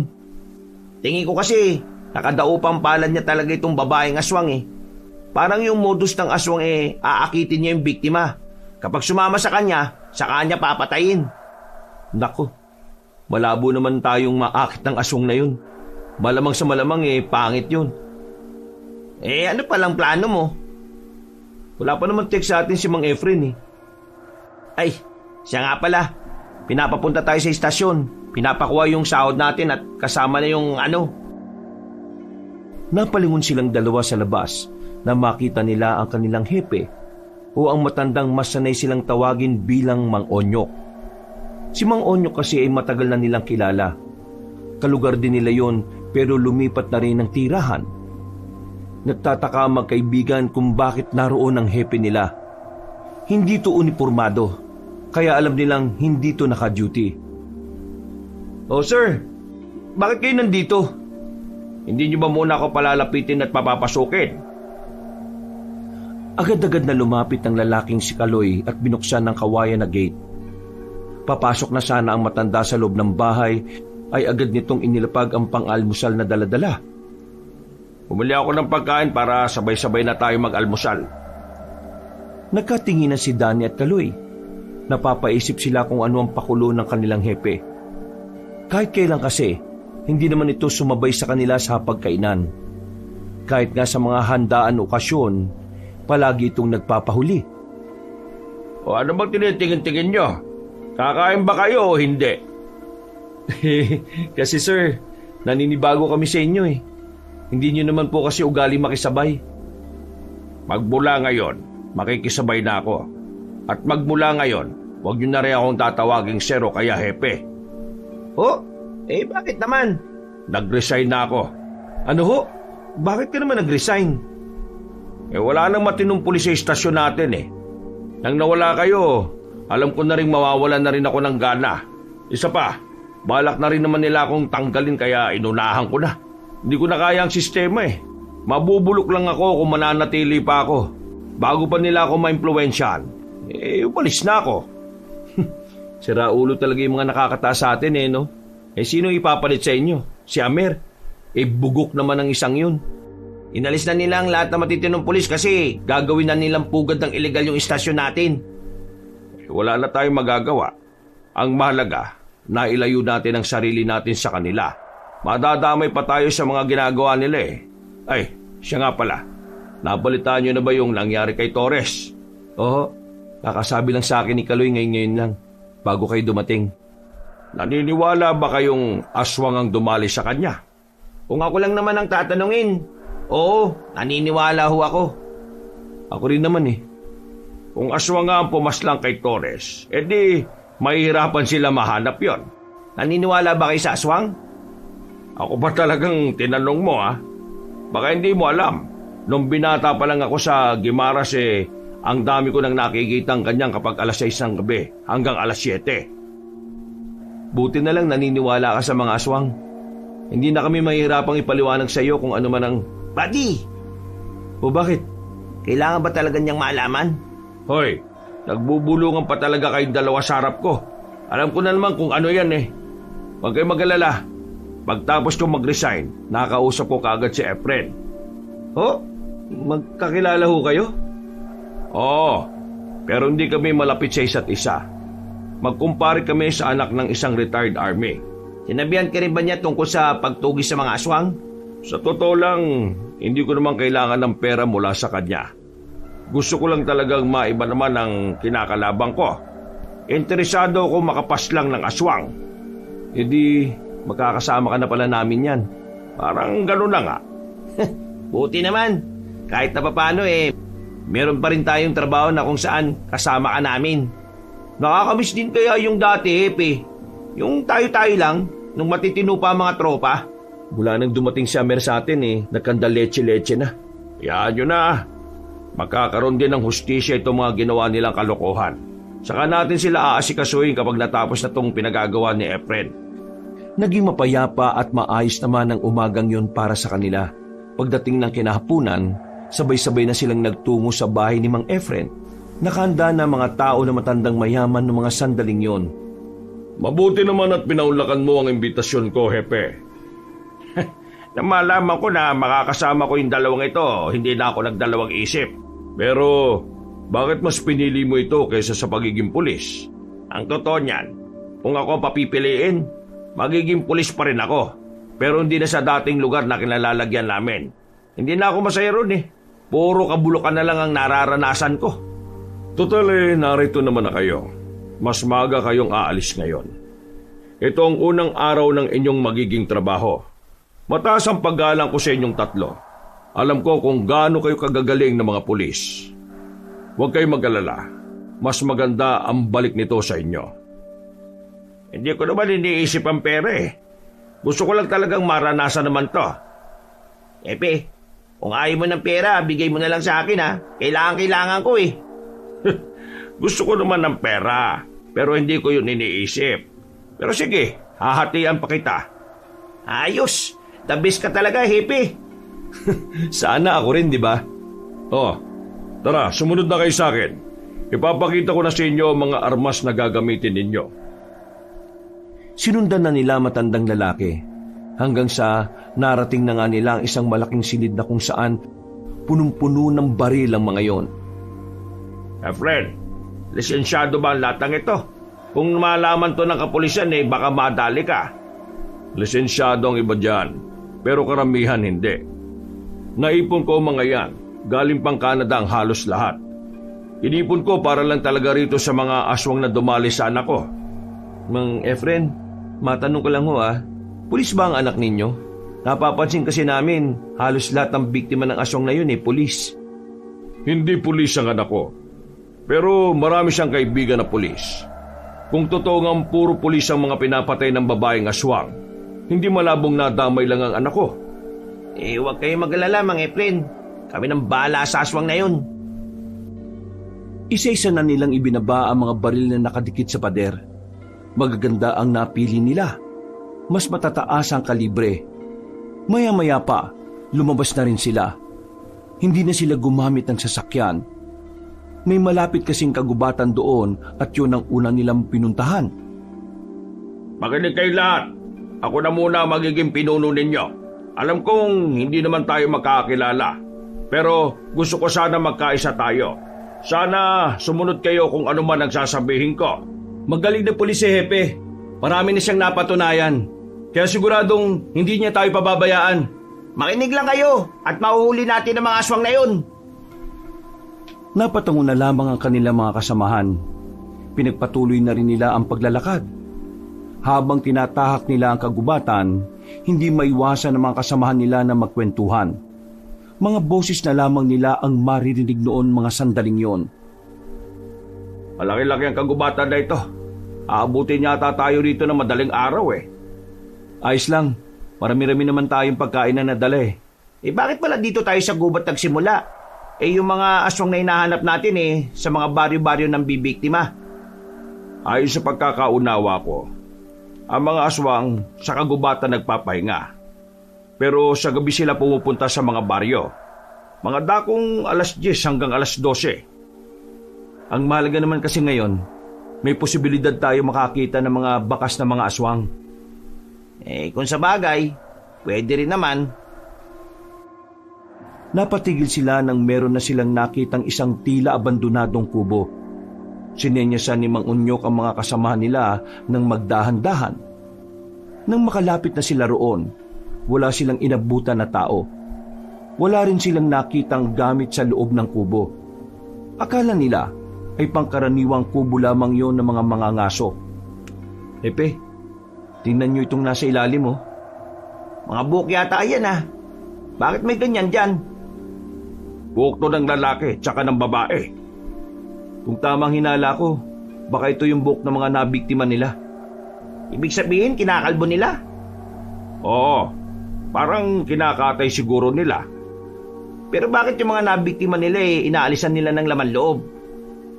May dalawa kasi silang paraan kung paano nila kakainin ng tao. Pwedeng hilaw, pwede rin namang niluluto nila. Kapag hilaw, siguro yun yung nangyari sa mga biktima nila. Well, wala tayong magagawa dito. Kaya tara na, ipagpatuloy na natin ang paglalakad natin. Sa kanilang pagpapatuloy, marami-rami pa silang nakitang bakas na mga aswang. Merong mga damit na natuyuan ng dugo. Meron din namang mga sapatos na hinihinala nilang biktima ng mga aswang. Nilibot nila ng nilibot ang kagubatan hanggang sa abutan na nga sila ng 3:00 na madaling araw. Dito na nila naisipang bumalik. Palagi kasi nila, napunta na nila lahat ng sulok ng gubat. Negative. Uwi na lang muna tayo. Babalikan na lang natin sila ulit bukas. Baka natunugan na tayo ng mga aswang. Nang makabalik na sila sa bahay ni Mang Efren, ibinalik na muna nila ang mga armas. Kailangan na nilang magpahinga. Inalok sila na matulog na sa bahay ng matandang lalaki, pero dahil hindi sa komportable, pinili na lamang nilang umuwi sa bahay ni Danny. Pre, timpla ka ng kape natin. Nandun sa kusina, maraming kape. Matamis ba? Sakto lang. Hepe, hindi pa rin ako makapaniwala na kasama ka namin sa trabaho ngayon. Parang kailan lang nasa iisang istasyon lang tayo eh. Ako nga rin eh. Alam mo, pakiramdam ko nga, hindi tayo pulis kapag hindi tayo naka-uniforme. Hepe, hindi na tayo pulis. Sinibak na kami. Umalis ka naman. Kahit anong mangyari, pulis pa rin tayo. Uniforme lang ang wala sa atin. Pero yung totoong puso ng pulis, nandito pa rin. May plano ka bang bumalik sa serbisyo? Kung papala rin oo naman. Buhay ko na ang pagpupulis eh. Kayo ba? Oo naman. Pero napag-usapan namin ni Kaloy na baka sa Maynila na kami. Bulok ang sistema rito sa atin eh. Mas maraming bulok na pulis sa Maynila. Mag-iingat kayo ron. Oo naman. Hindi kami magpapa-impluwensya sa kanila sakaling doon na nga kami magiging pulis. Siya nga pala. Pwede bang dumito na muna ako matulog? Mag-aalas 4 na kasi. Delikado na kung maglalakad pa ako na mag-isa. Ayaw ko na rin namang magpahatid sa inyo. Ayoko naman, Hepe. Wala namang problema. Sama-sama tayo na matutulog dito. Tinapik na lamang ni Mang Onyok ang binatang si Danny. Maya-maya lang, matapos magkape ay naglatag na lang din sila ng mahabang banig sa sala. Kinabukasan ng umaga, isa na namang masamang balita ang nakarating sa kanila. Ayon sa mga naririnig nilang usap-usapan sa baryo, isa na namang pulis ang natagpo ang wala ng buhay. Malapit lang yun sa kanila kaya agad nila yung pinuntahan. Naabutan nilang nagkukumpulan ng mga tao. Hinawi nila ang mga yon para makasingit. Walang ya. Kaibigan ni Amer to ah. Parang kahapon lang nakita ko pa to sa terminal eh. Nakadaupang palad niya yata yung babaeng aswang. Manyakis kasi ang isang yan eh. Nakadusay ang isang lalaking pulis na nakatakip lang ng dahon ng saging. Sa mga naririnig nila, wakwak na rin daw ang tiyan nito. Noong mga sandaling yun, bigla na rin dumating ang grupo nila Amer. Pero nang makita sila nito, nilapitan sila nito at parang hinuhusgahan sila. Oo, ano meron? Makatingin ka parang may ginawa kaming kasalanan sa iyo ah. Una si Torres, ngayon si Masangkay. Umamin nga kayo sa akin. Kayo ba gumagawa nito? Hoy, pulis ka ba talaga? Anong klaseng pagtatanong yan? Nang bibintang ka ng tao na wala kang sapat na ebidensya? Baka nakakalimutan mo, ang mga pulis bumabase sa mga ebidensyang nakalatag sa kanya. Amer, kung pamilyar ka sa aswang, maaring aswang ang... Seryoso ka ba? Dati kang ngipin, naniniwala ka na aswang ang gagawa nito? Sino ba sa tingin mo ang gagawa niyan? Aalisin ang laman loob tapos iiwan lang sa kalsada. Kung ako killer, hindi ko yan iiwan dyan. Baka sunugin ko pa yan para wala na makitang ebidensya. Sa madaling sabi, hindi tao ang gumawa niyan. Kung hindi ka naniniwala, ikaw na ang bahala doon. Kapag nalaman ko na meron kayong kinalaman sa mga nangyayari na to, ako mismo magpaparusa sa inyo. Uy, nakakatakot ka naman, Amer. Ganyan ba talaga kapag maraming kapit na matataas? Malakas ang loob na magbanta? Buddy, tama na. Huwag mo nang patulan. Dumistansya na lamang silang tatlo. Hindi pa rin naaalis ang masamang tingin sa kanila ni Amer. Habang naglalakad na sila pauwi, hindi maiwasan ng lalaking si Kaloy na hindi mainis kay Amer. Kung pwede niya nga lang sapakin ng lalaki, ginawa na niya. Pero nakapagpigil siya. batid ni Kaloy na mas lalong magiging mahirap ang buhay nila kapag sinaktan niya si Amer. Hirap din talaga intindihin yung utak ni Amer, ano? Paano kaya naging pulis ang isang yun? Ano pa bang aasahan mo dun? Puro matataas ang ranggo ng mga kamag-anak niya. Malamang, madali na lang para sa kanya na makapasok kahit mahina utak niya. Kayong dalawa talaga. Huwag yun na nga pag-usapan ng isang yun para hindi masira araw natin. Makalipas ang ilang oras, tumungo na rin sila sa bahay ni Mang Efren. Sa puntong ito, hindi na sa kagubatan ng ruta nila. Iisa-isay nila ang pag-uusisa sa mga baryo. Dakong 4:00 ng hapon, bumalik na sila sa kanilang baryo. Ang baryo nila ang uunahin nilang inspeksyonin. Hinala nila, maaring sa baryo din nila nagtatago ang nasabing aswang. 3 lamang silang rumoronda nung oras na yon. Ang mga kasama kasi nila ay sa ibang baryo pinapunta. Sa kanilang paglalakad, nakakasalubong nila ang batang si Andeng. At sa pagkakataong ito, kasama na nito ang ina. Masayang tumingin sa kanila si Andeng, habang ang babae naman ay seryoso lang ang muka. Para bang wala itong emosyon. "Oh, Andeng, nandito ka na naman. Sabihin mo nga, saan ba kayo nakatira dito?" Hindi nga po kami taga rito. Siya nga po pala, kasama ko nga po pala si Mama. Kaloy, yan ba talaga yung mama niya? Oo, yan yun. Yan yung sumundo sa kanya nung nasa tapat tayo ng istasyon natin. Magandang hapon po, miss. Nakilala po namin si Andeng nung humingi siya ng pagkain sa amin. Concern lang po ako sa anak ninyo. Minsan kasi, mag-isa lang siya. Saan ba talaga kayo nakatira para alam ko minsan kung saan ko siya ihahatid? Nakatingin lang sa kanila ang babae. Hindi ito nagsasalita. Walang kahit na anong reaksyon. Sa mga sandaling ito, naisip na ni Danny na parang merong problema sa pag-iisip ang babae.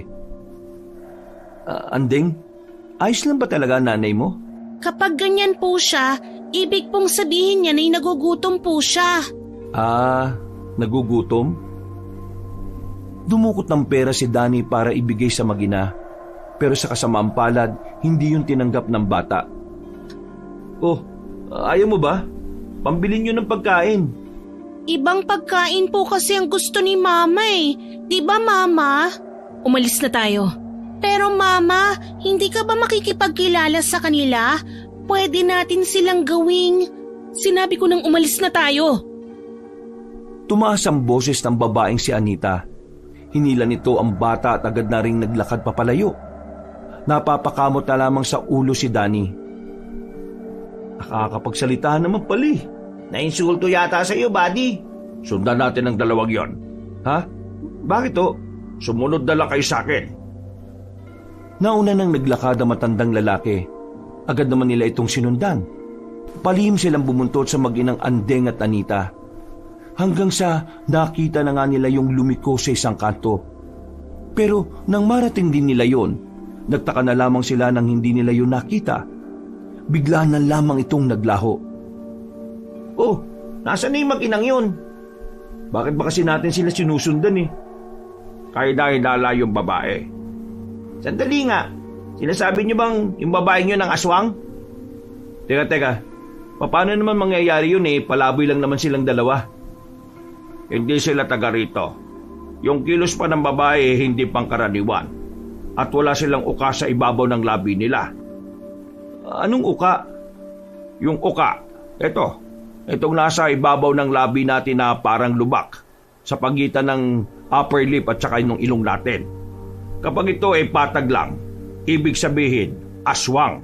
Oo nga, napansin ko din yun sa bata. Ibig sabihin, aswang silang dalawa? Kung aswang silang dalawa, malaki ang tsansa na sila yung aswang na nambibiktima. Kailangan natin silang imbestigahan. Napalunok na lamang ng laway si Danny. Bigla siyang kinabahan. Hindi niya inakala na maging ang batang si Andeng ay maaari nilang pagdudahan. Pero sa isip-isip niya, hindi rin naman malabo. Wala silang kahit na anong alam na pagkakakilanlan ng dalawa. Bukod pa ron, hindi rin nila maipaliwanag ang bigla-bigla na lang na pagkawala ng mga yon. Sinubukan nilang hanapin ang dalawa pero inabot na sila ng gabi ay wala naman silang napala. Oh, natunugan na yata tayo. Tingin ko, iniiwasan din talaga nila tayo dahil nga nakakausap natin si Anding. Sabay-sabay silang napalingon sa grupo ng mga pulis na tumigil sa gilid ng kalsada. Nang lumabas ang mga nasa loob, nakita nila si Amer kasama ang iba pang mga pulis. Napatingin din ito sa kanila na masama. Nilapitan naman ito ni Mang Onyok para kausapin. May problema ba? Kung meron man, ano nang pakialam mo? Hoy Amer, matuto ka nga gumalang. Hepe natin yan. Noon yun, pero hindi na ngayon. Kahit ba, di ka ba naturuan ng mga magulang mo na gumalang sa mga nakakatanda? Anong sabi mo? Tama na. Hindi ito ang tamang pagkakataon para mag-away. Ano ba talagang ginagawa nyo rito? Sir, wala raw silang nakita ng aswang sa kabila. Tanga ka talaga. Sinabi ko nang huwag kayong maingay eh. Binatukan ni Amer ang baguhang pulis. Agad din naman yung umalis. Akala ko ba hindi ka naniniwala sa aswang? Anyari? Oo nga. Aswang ang hinahanap ninyo. Bakit hindi na lang tayo magtulungan? Aswang din naman ang hinahanap namin eh.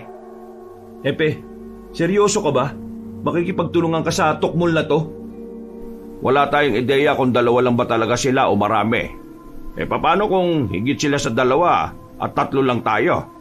Hindi natin sila kakayanin lalo na kapag naubos na mga bala natin. Kung makapagsalita parang alam nyo agad na papayag ako ah. Papayag ba ako na makasama kayo sa trabaho? Papayag ka. Alam mo kung bakit? Anong pinagsasabi mo? Papayag ka dahil kami ang mas nakakaalam tungkol sa mga aswang. Tingin nyo maniniwala ako sa inyo? Di nyo nga masabi kung bakit nyo hinahanap ang mga aswang eh. May nagpapatrabaho sa amin na patay na mga aswang. Ito ang bago naming trabaho. Wala na masiba kami dahil sa sipsip. At wala akong sinasabing pangalan ha. Baka magalit ka na naman. Alam kong hindi lang katrabaho ang tingin nyo kay Torres. Matalik kayo magkaibigan. Kaya naman, alam ko rin ang ginagawa mong ito personal. Gusto mong mapatay ang mga aswang. Dahil gusto mong maiganti ang kaibigan mo. Kung makikipagtulungan ka sa amin, mas magiging madali at mabilis ang hustisya na hinahangad mo. Bakit ba kasi kailangan pa natin yan? May mga kasama naman tayo ah. Kalma.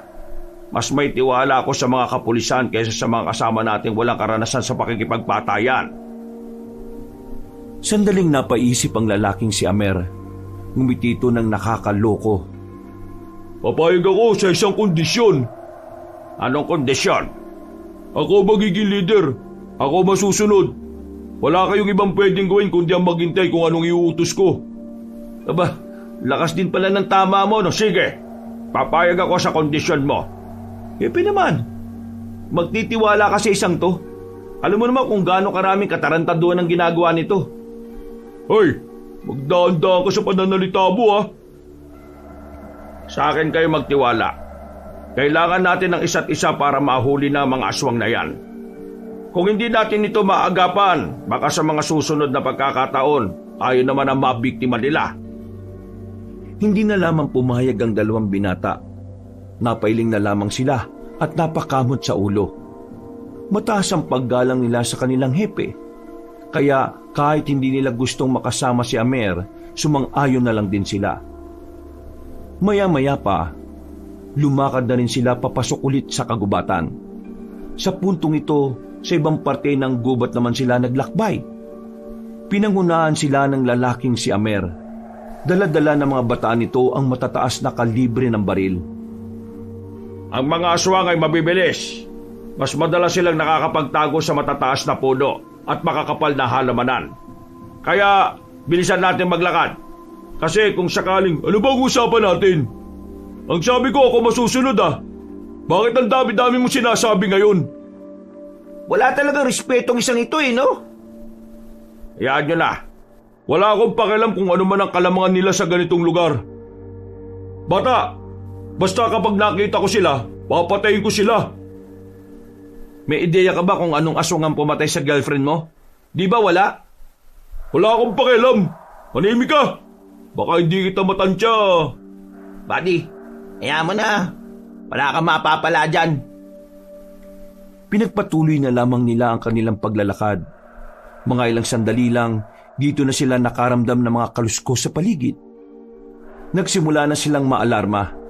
Kanya-kanya na sila sa paghahanda. Nakatutok na rin ang kani-kanilang mga baril sa iba't ibang direksyon. Mga tropa, baka aswang na yan. Manda kayo. Nang marinig nilang nanggagaling sa likuran ng mga halamanan ang mga kaluskos, agad-agad naman silang lumapit doon. Pinagbababaril kagad ng mga bata ni Amer ang halamanan. Pero nang ilawan nila ang likuran nito, nakita nila ang patay na dagang bukid. Buisit! Kala ko aswang na eh. Mas malakas ang kaluskos na nagagawa ng mga aswang. Kapag mahina, hindi aswang yon. Di ko tinatanong, no? Galit na naglakad ang lalaking si Amer, habang ang tatlo naman ay nasa likod lamang. Nang makarating na sila sa ilog, ay sandali na muna silang nagpahinga. Ang iba ay naninigarilyo, ang iba naman ay tamang kwentuhan lang. Sila Dani naman, nasa isang malaking bato na ilang metro ang distansya kina Amer. Makikita ba talaga natin ang aswang ngayon kung ganyan si Amer? Mas inuuna emosyon kaysa gumamit ng utak eh. Epe, ano ba talaga binabalak mo? Oo nga, alam ko meron kang binabala kaya pumayag ka na sumama rito eh. Wala akong ibang binabalak. Gusto ko lang mapadali itong trabaho na ito. Ang bala ko lang, gagamitin natin ang mga tao niya para panangga sa aswang. Saka natin papatayin. Epe, dalawang garapal yan ah. Oo, garapal na akong garapal. Ginarapal din naman nila tayo, di ba? Kaya gagarapali ko na sila ngayon. Bali ang gusto mo palang mangyari, sila ang unang lalaban at gagalaw lang tayo kapag nakahanap tayo ng tamang pagkakataon? Mismo! Hoy! Ay tatlo dyan! Aalis na! Ihoy naman tayo nito, kala mo kung sino eh. Tahimik lang silang naglalakad. Nang makarating na sila sa mapunong parte, dito na nila naramdaman ang presensya ng aswang. Pagtingin nila sa itaas ng puno, naroon ang isang babaeng mahaba ang buhok. Kakaiba ang muka. Mahaba din ang kuko. Hindi na nagdalawang isip pa si Amer. Niratrat nito ng balang aswang na yon. Sumunod din naman sa kanya ang mga kasamahan nito. Hepe, anong gagawin natin ngayon? Stand sa korte. Panoorin muna natin sila. Hindi nila matamaan yung babaeng aswang eh. Grabe, ganyan pala kabilis yun. Anong ginagawa nyo? Patamaan nyo naman! Mga inutil kayo, oh! Kahit na anong gawin ni Amer, hindi nila magawang patayin ang babaeng aswang. Habang nagkakarga sila ng bala, biglang umatake ang aswang. Pinagkakakalmot nito ang mga lalaki. Sa isang iglap, napabagsak na nito ang mga yon. At ang natitira na lamang na nakatindig ay si Amer, na sa mga sandaling yon ay tila kinikilabutan na rin. Visit ka, aswang ka! Visit! Nang maubos na ang bala ni Amer, nakita nilang aatake ang babaeng aswang mula sa gilid nito. Agad na lumabas ang tatlo sa kanilang pinagtataguan. Pinagbababaril nila ang aswang. At sa pagkakataong ito, tinamaan nila yon. Isa sa hita, dalawa sa balikat. Pero kahit na ganon, agad na rin nakagapang ang aswang paakyat sa puno. Sinubukan nila itong hulihin, pero hindi na nila yon inabutan. Masyado siya mabilis. Nasabi ko na nga ba eh, magiging kalamangan niya ang mga pudo rito. Yan, di kasi nakikinig tong si Amer eh. Kung pinakinggan mo lang sana si Hepe, di sana hindi sugatan niya mga kasamahan mo. Hindi na natin dapat pang pagtalunan to. Nangyari na eh. Bumalik na lang tayo. Ano? Iwan nyo ako dito? Kasama itong mga tao na sugatan? Hindi mo ba sila kayang buhatin? Iba'y siraulo ka pala eh. Kita mong anim yan, ako lang mag-isa. Sige, tutulungan ka namin sa isang kondisyon. Ha? Ayaw mo yata eh. Eh ano ba kasi yun? Tutulungan ka namin kung makikinig ka na sa amin sa susunod. Ha? Bingi ka ba? Oo na. Tulungan nyo lang ako dito. Tsaka, huwag nyo sanang ipagkalat na aswang ang may mga gawa nito ha. Eh bakit? Takot ka bang malaman ng mga tiyuhin mo na gumawa ka na naman ng sarili mong desisyon? Manahimik ka nga! Takot ka pala eh. Sige na, bilisan na natin. Yung iba naman dyan kaya pang tumayo. Alalayan lang natin. Nang masiguro nilang wala na nga ang mga aswang, inalalayan na nila ang mga kasamahan nilang sugatan. Nagawa naman nilang makalis doon. Nakabalik sila sa kalsada. Isinakay agad ni Amer ang mga kasama niya sa van at saka agad na umalis. Sama talaga ng ugali oh. Di man lang nagpasalamat ang loko. Saan niya kaya dadalhin yun? Hindi pwedeng sa ospital. Malalaman ng mga tiyuhin niya. May kakilalang doktor yan si Amer. Baka doon. Sayang, di natin napatay yung aswang. Masyado siyang mabilis Pero ang mahalaga, natamaan natin siya. Kung hindi niya magagamot ang sarili niya, baka maubusan ng dugo yun. Aswang yon. Kayang-kaya niyang gamutin ang sarili niya. Kaya huwag tayo makakampante.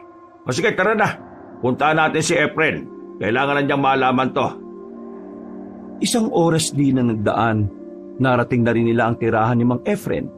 Inabutan nila matandang mayaman na abalang naglilinis ng baril. Efren, nakalaban namin ng aswang kanina. Talaga? Nasaan na? Hindi namin nahuli. Tinamaan namin. Ang kaso, masyado siyang mabilis. Tingin ko kailangan natin gumawa ng ibang plano. Yung hindi siya dedepende sa kagubatan. Ang hirap niyang patayin sa gubat eh. Pero huwag kayong mag-alala. Nararamdaman ko na malapit na namin siyang mapaslang o mahuli. Tumangon na lamang si Mang Efren. Pumasok na sila sa loob at saka pinakain. Nagkaroon sila ng kaunting pag-uusap. Pagkatapos noon, bandang 12:00 ng gabi ay nagpaalam na rin sila. Mabangis pala talaga yung aswang na yun no? Kailangan natin mag-ingat talaga sa susunod. Sige, dito lang kayo. Kailangan ko na muna umuwi sa amin. Kailangan ko malaman ang kalagayan ng mga apo ko ron. Kaya niyo bang mag-isa? Siyempre, paperamin niyo ako ng motor Sigurado ka ba, Hepe? Baka naman mamaya mapano ka. Magiging hipid niyo ba ako kung madali lang ako mapapatay ng mga aswang? Ngumisi sa kanila matandang lalaki. Binigay na lang din nila ang susi. Umuwi pa ito sa kanila bago umalis. Ete, bukas na lang tayo ng umaga. Tara na, magpahinga na muna tayo. Sakit na likod ko Tanda mo na kasi. Noong mga sandaling yun ay pinili na lamang nilang magpahinga. Paghiga nila, agad na nakatulog si Kaloy. Habang si Danny naman, kinukuha pa rin ang kanyang antok. Kung ano-anong tumatakbo sa kanyang isipan, isa na nga roon ay ang aswang at ang posibilidad na kilala lang din nila yon. Kalaunan, nakaramdam na rin ng antok ang binata. Pero bandang 4:00 na madaling araw, nagising sila dahil sa malalakas na katok na narinig nila sa pintuan. Napabangon ng dalawa. Pagbukas nila ng pinto, bumungad sa kanila ang batang si Andeng. Umiiyak ang bata, hagulgol. Nakaramdam agad ng awa ang lalaking si Danny. Oh, ano nangyari? Bakit ka umiiyak? Ang mama ko! Ang mama ko po! Tulungan niyo po ang mama ko! Bakit? Ano ba nangyari sa mama mo? Wikri! Hinawakan siya ni Kaloy sa braso at hinila pabalik sa loob. Nagtataka naman ang lalaking si Danny ng mga sandaling yon. Oh, bakit mo ba ako hinila? Kurado ko ba tutulungan mo yan? Bakit naman hindi? Narinig mo naman ang sinabi niya, di ba? Nakakalimutan mo na ba yung sinabi ni Hepe? Na alin? Muling ibinalik ni Danny ang kanyang tingin sa bata. Saka lamang niya naalala ang tinutukoy ng kanyang kaibigan. Sa mga sandaling ito, inalibutan siya sa ideyang maaring ang bata at ang ina nito ay isa nga talagang aswang. Pero sa hindi mapaliwanag na dahilan, nang ibabaw sa kanya ang awa. Tila nawala ang takot sa kanyang kalooban. Nawala rin ang pagdududa. Masyadong lumambot ang puso niya para isipin pang posibleng aswang na ang bata. Tingnan mo nga yan, pre, oh. Mukha bang aswang yan? Ano ka ba? Nag-iingat nga lang tayo. Mas maganda nang naniniwala tayo kaysa hindi. Paano kung tama si Hepe? Paano nga kung hindi? Hindi wala tayong nagawa para isalba ang nanay niya. Nakikiusap po ako sa inyo. Iligtas niyo po ang mama ko. Parang hindi niya na po kakayanin. Uy, ano ka ba? Di ka ba talaga makikinig? Buddy, kung ayaw mo ako na lang. Hindi kakayanin ng konsensya ko na may taong mapapahamak kahit meron naman akong kayang gawin. Nakakainis naman to. Bakit ba tigas ng bumbunan mo? Hoy! Sasaglitan ko na lang to. Kasama na ako, no? Oh, Anding, ano ba nangyari sa mama mo? Nahihirapan na po siyang makahinga. O sige, dali mo kami sa nanay mo. Hinawakan ni Danny ang kamay ng bata para mas mabilis silang makalis. Pero nagtataka siya dahil sobrang lamig ng kamay ni Anding. Parang kamay ito ng bangkay. Pero dahil nagmamadali na sila, hindi na pinansin ni Danny ang bagay na yon. Sinundan lang nila ang direksyon na tinuturo ng bata. Napansin na lamang nila na unti-unti nang nagiging liblib ang lugar na kanilang pinupuntahan. Kaya naman tumigil na sa pagtakbo si Kaloy at tumarang ito. Saan ba talaga bahay nyo? Papunta na to sa taniman ng mais eh. Buddy, natatakot sa'yo yung bata oh. Huwag mong tinataasan ng boses. Pare naman kasi, nakakakaba na tong ginagawa natin eh. Paano nga kasi? Ang kulit mo naman. Dapat kasi hindi ka na sumama kung nagdududa ka pa rin eh. Yung mama ko po, kailangan na po natin siyang tulungan. O pre, sige na. Kung ayaw mo, huwag ka na lang sumama. Tara na, Anding. Silang dalawa na lamang ng bata ang nagpakiloy. Mga ilang sandali lang, nakatingin na rin sila sa isang kubo. May kalakyan ang kubo na yon. Medyo mahaba rin at ang bakura naman ay maraming gamit na nakabalandra sa gilid. Napapalibutan ng talahiban ng bahay, kaya medyo nakaramdam ng pagkailang ang bata. Pero ang nasa isip na lamang niya sa mga pagkakataong yon, matutulungan si Anding at ang ina nito. Tara po, pumasok na po tayo sa loob. Kasera lang ang ilaw sa loob. Pagsilip ni Danny, wala naman siyang nakitang tao. Pumasok na siya roon, pero wala talaga. Kaya naman nagsimula na siyang mapaisip. Pagtingin niya sa batang si Anding, tumatawa-tawa ito, na parang isang malaking biro lang ang pagpunta niya roon. Anding, nasa bang nanay mo? Bakit ka tumatawa? Ano ba nakakatawa? Kasi po, nagpunta po kasi talaga kayo eh. Sinabi mo kanina na hindi makahinga na maayos ang nanay mo. Kaya ako nagpunta dito kasi gusto ko siyang tulungan. Sabihin mo nga sa akin, bata, niloloko mo ba ako? Opo. Ano? Hindi po totoong may sakit ang mama ko. Niloloko ko lang po kayo. Pambihirang bata to. Alam mo bang hindi nakakatawa yung ginagawa mo? Inabala mo ko. Inabala mo yung pagpapahinga namin. Galit na po ba kayo? Yan ang gusto mong gawin ko, patuwa. Alam niyo po ba, galit din po si mama sa mga pulis? Ha? Anong pinagsasabi mo? Yung mga pulis po kasi rito sa atin masasama. Anding, wala akong oras para sa mga ganitong bagay Kailangan ko nang umalis. Lalabas na sana si Danny nang biglang humarang naman ang babaeng si Anita sa pintuan. Nandilisik ang mga mata nito at kitang-kita ang pagkasuklam base sa tingin nito sa binata. Kayong mga pulis kayo, pinatay niyo ang asawa ko. Sinira niyo ang pamilya namin. Hindi ko alam ang sinasabi mo. Kung meron mang nanghamak na pulis sa inyo, hindi ako yun. Pare-pareho lang kayo. Mga wala kayong puso. Sinubukan naming mamuhay ng normal. Sinubukan naming ilayo ang mundo namin sa mundo ninyo. Pero kayong mga tao talaga ang gumagawa ng paraan para maging masama kami. Ang kulit naman ito. Wala nga akong kinalaman sa nangyari sa asawa mo. At pwede ba, huwag mo kang nilalahat ng mga pulis? Magkakaiba kami. Sa maniwala ka man o sa hindi, may mga pulis pa rin talaga na matitino. Hindi ako maniniwala sa isang katulad mo kasi pulis ka rin. Anding, ano ba itong sinasabi ng nanay mo? Totoo po ang sinasabi ni mama. Lahat po kayo ay masasama. Sa patong batang to Kung masama akong tao, dapat hindi kita binigyan ng pagkain Bibigyan nga sana kita nun kaso bigla ka namang umalis. Kung masama akong tao, dapat hindi ako sasama sa'yo dahil hindi naman kita kilala. Makinig kayo, hindi pare-pareho mga tao. Kagaya nyo, naiiba rin ang ugali nyo kumpara sa iba. Depende sa pinagmulan at kinamulatang sistema. At pwedeng depende rin sa mga pinagdadaanan niya sa buhay. Kaya, Manahimik ka!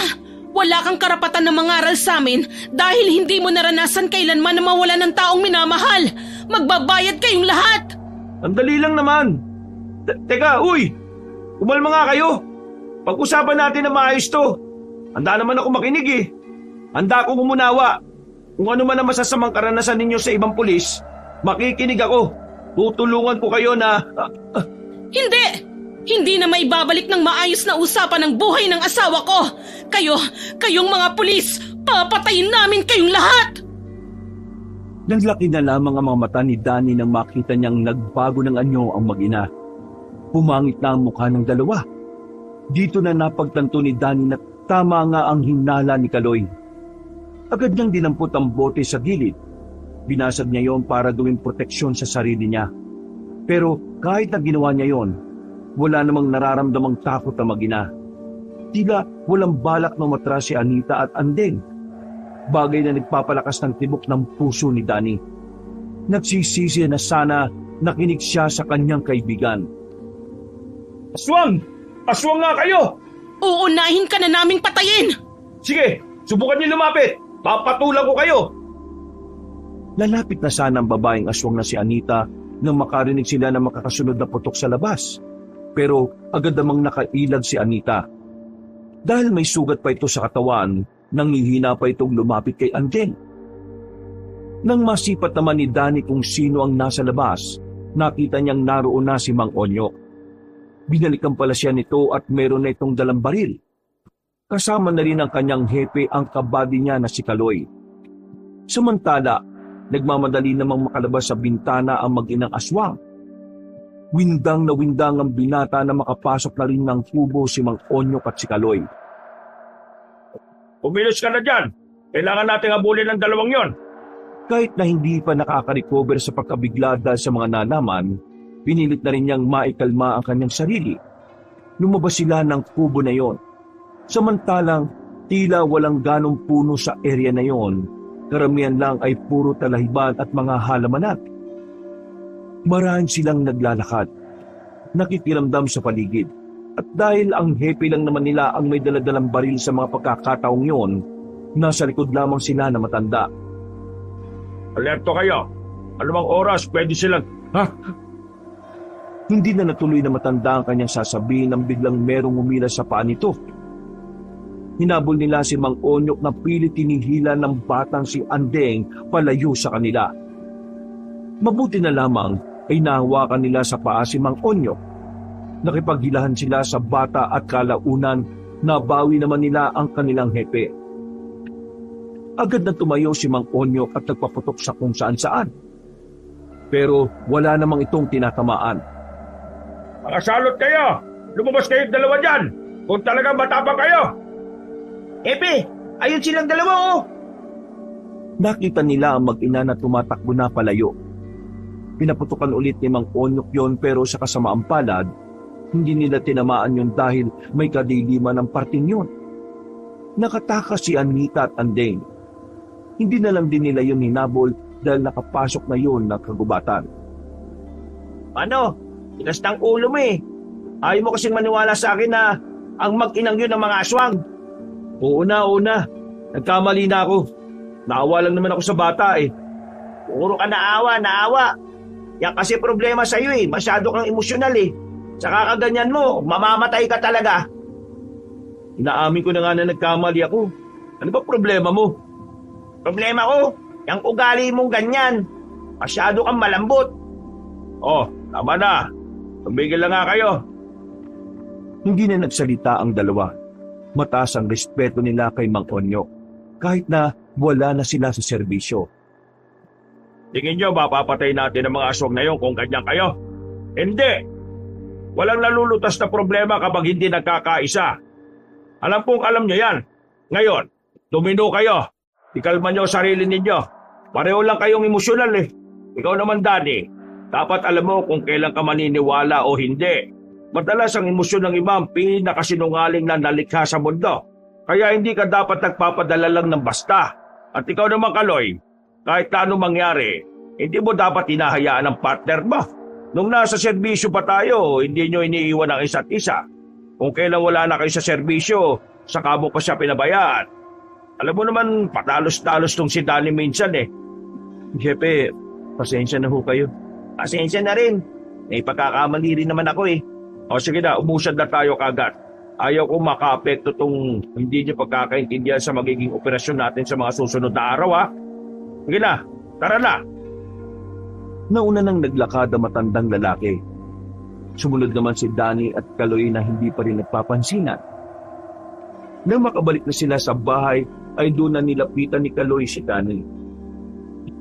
Sa tapat ng pintuan ay nag-usap ang dalawa.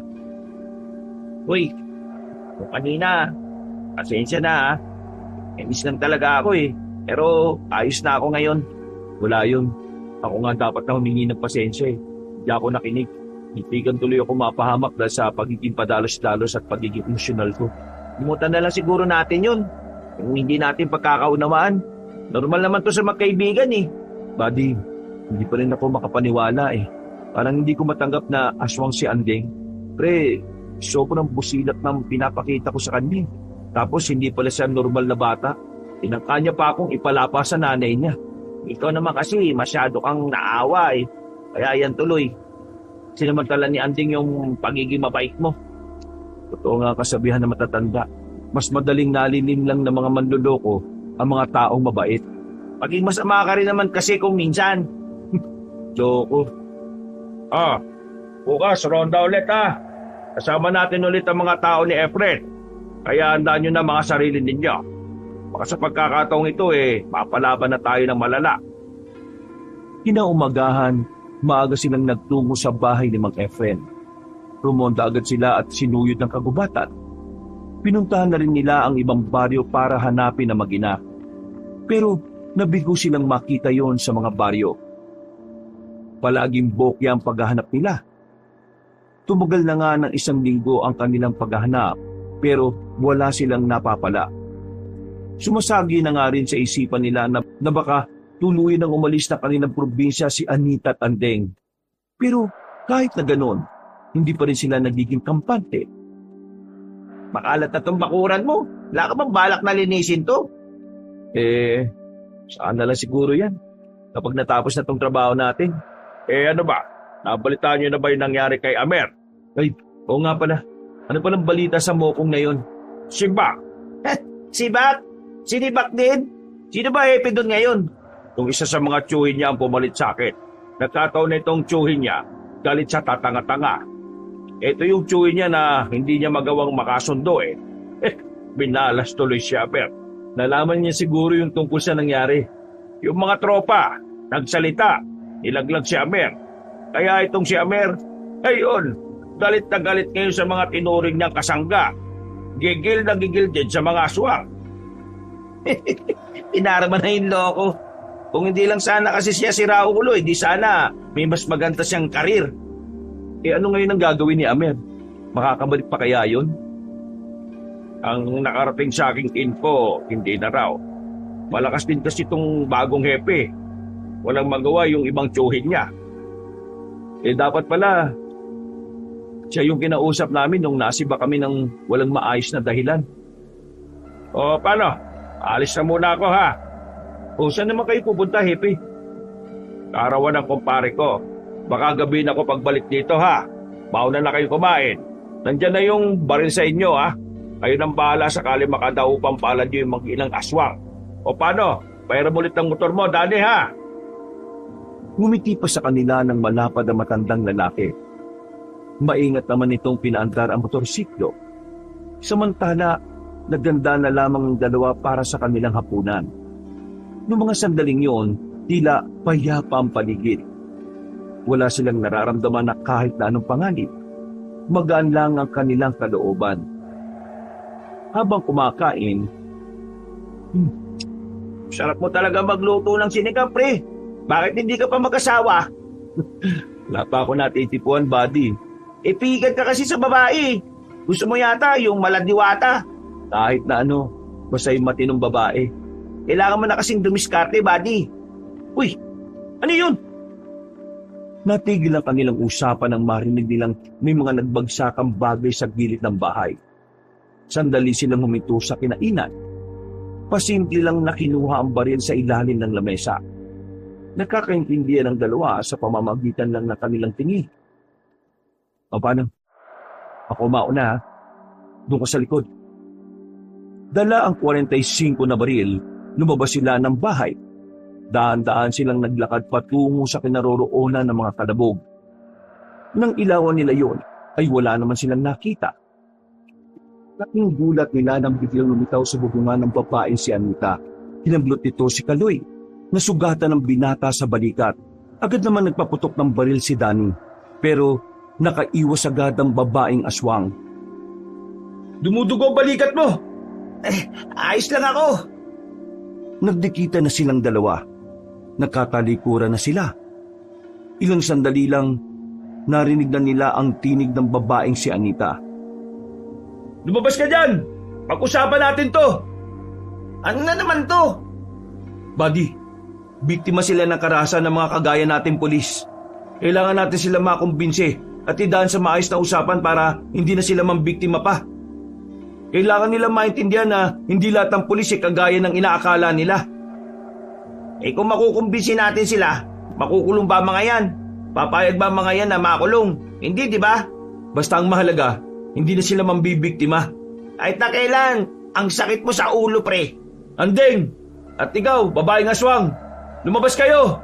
Sabihin nyo sa amin ang mga hinaing ninyo at baka may magawa pa kaming paraan para dyan. Nakakalimutan mo ha. Kailangan natin patayin ng 2 aswang na yan. Yan ang trabaho natin. Hindi nagsalita si Danny. Maya-maya lang, lumabas na rin si Anita at Andeng. Sa reaksyon ng mukha nito, tila kumalma nito ng bahagya.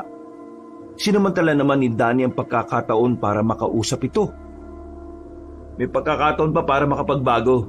Itigil niyo mga ginagawa niyo. Handa kaming tulungan kayo para mapanagot ang pumatay sa asawa ninyo. Buddy, walang batas para sa mga aswang, di ba? Hayaan mo na muna akong kausapin sila. Sige na. Kulit mo eh.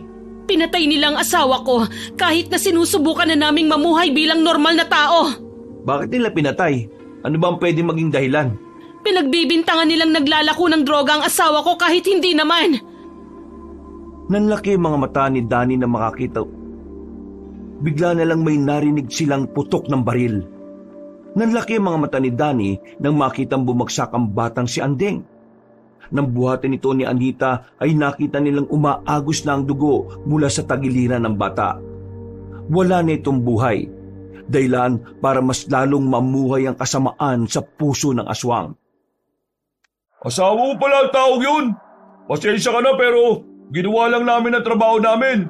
Sinubukan namin siyang kausapin pero nanlaban siya eh. Uy, anong ginawa mo? Anong ginawa ko? Eh di tinutugis ang aswang. Yun din naman dapat di ba ang dapat na ginagawa ninyo? Susubukan naming idaan sa maayos na usapan. Bakit mo binaril yung bata? Anong bakit?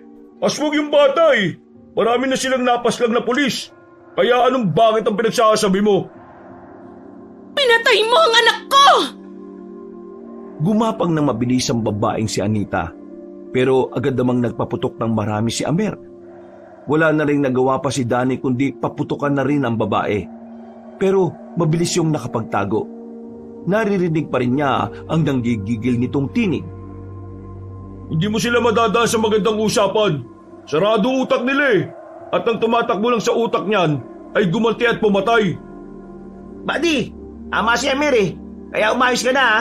Kailangan na nating iligpit ang aswang na yan. Bago pa man yan makapirwisyo ng iba. Bumuntong hininga na lamang si Danny. Sinukuan na niya ang ideyang maaring magbago pa ang isip ni Anita. Kaya naman, maraan na silang naglakad patungo sila sa likuran ng bahay kung saan nagtungo ang babaeng si Anita. Habang naglalakad sila, lumitaw na naman sa bubungan ng babae. Pero sa pagkakataong yon ay hindi ito lumapit sa kanila. Binato sila nito ng malaking bato. Buti na lamang ay agad silang nakailag. Tumalo ng babaeng yon sa kabilang bahay. Naalarma sila nang makitang nagbabalak na makapasok si Anita sa kabayan. Sinundan nila yon ng sinundan hanggang sa makarating na sila sa bakanting lote. Sakto naman na naglalakad doon si Mang Onyok. Agad nitong binunot ang daladalang baril at saka pinaputukan ng aswang. Tinamaan yun sa balikat. Dahilan para kahit papaano ay mapabagal yun sa pagtalon-talon. Doon kayo sa likod! Danny, dito tayo! Sumama si Danny sa matandang lalaki, habang si Kaloy at Amir naman ay sa kabilang direksyon naman dumaan. Inikutan nila ang aswang, pero pagdating nila roon ay wala silang nadatnan. Tanging ang mga nakatambak lamang na drum ang inabutan nila. Marahan nilang inusisa ang bawat sulok ng lugar, pero maya-maya pa, bigla na lamang hinablot ng aswang si Amir. Agad na kinagat ni Anita ang binata sa braso. Kapis agad ang balat ni Amir at mabilis na umagos ang dugo nito. Nabitiwan din naman ni Anita si Amir nang hilahin nila ang binata. Pinagbababaril nila si Anita pero masyado itong mabilis na nakapagtago sa dilim. Hepe, patraidor siyang umatake. Kaya nga maging alerto kayo. Nagiging tuso na ang aswang na to.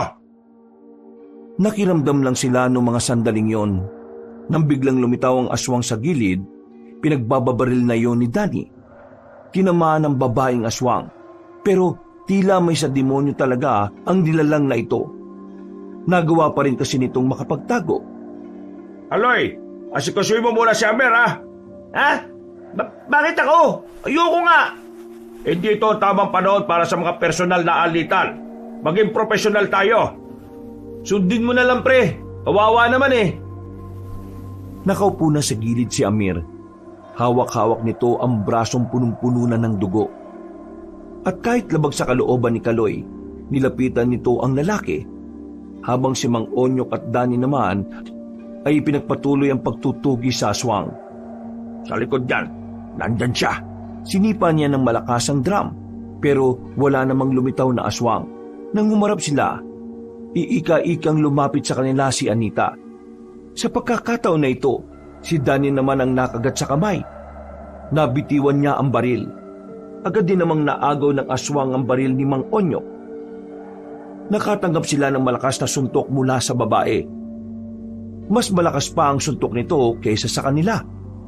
Namilipit sa sakit ang dalawa, lalong-lalo na si Mang Onyok. Tao lang kayo! Anong karapatan yung tapatan ng aswang na kagaya ko? Mababang uri ng nilalang ka lang kasi salot ka. Pinilit na makabangon ni Mang Onyok.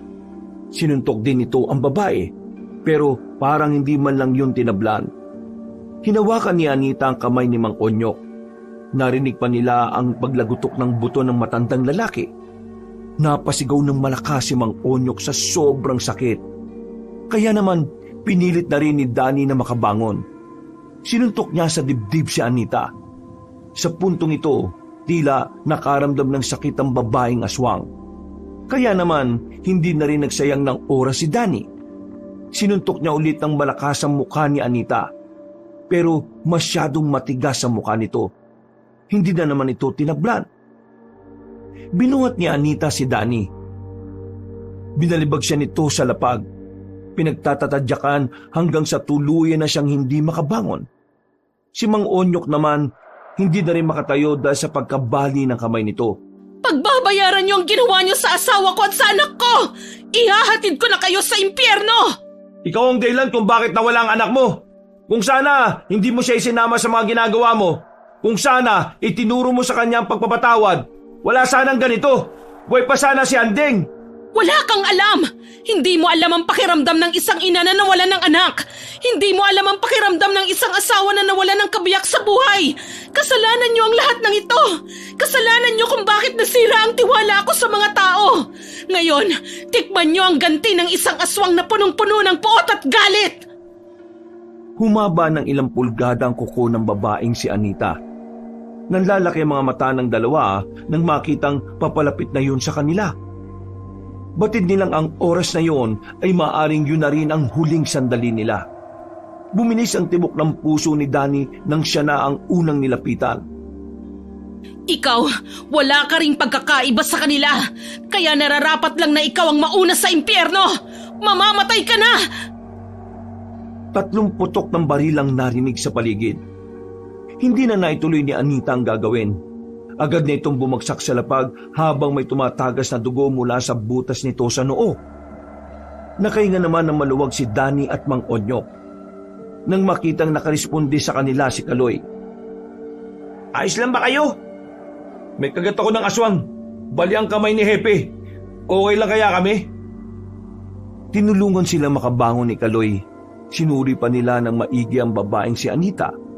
Nang malaman nilang patay na ito, ay saka lamang sila naging kampante. Malalim na paghinga na lamang ang nagawa ni Danny. Ano nang gagawin natin dito? Kaloy, tawagan mo si Efren. Kailangan natin ng mga taong susundo sa bangkay ng 2 aswang. Tumawag ka na rin ng ambulansya. Baka mamatay na si Amer doon. Agad na sinunod ni Kaloy ang utos ni Mang Onyok. Mga ilang sandali lang, naihatid na rin si Amer sa ospital. Dumating din naman ang mga tao ni Mang Efren. Matapos makuha ang bangkay, dinala na rin sila sa ospital para malinisan ang kanilang sugat. Kinabukasan ng umaga, saka lamang nakalabas ng ospital si Danny at Mang Onyok. Si Amer naman ay nanatili pa roon dahil mas malalim ang sugat na tinamon nito. May mga obserbasyon pang gagawin sa'yo kaya hanggang bukas ka pa rito. Pasalamat ka pa nga, dinala ka pa namin dito kahit siraulo ka sa amin eh.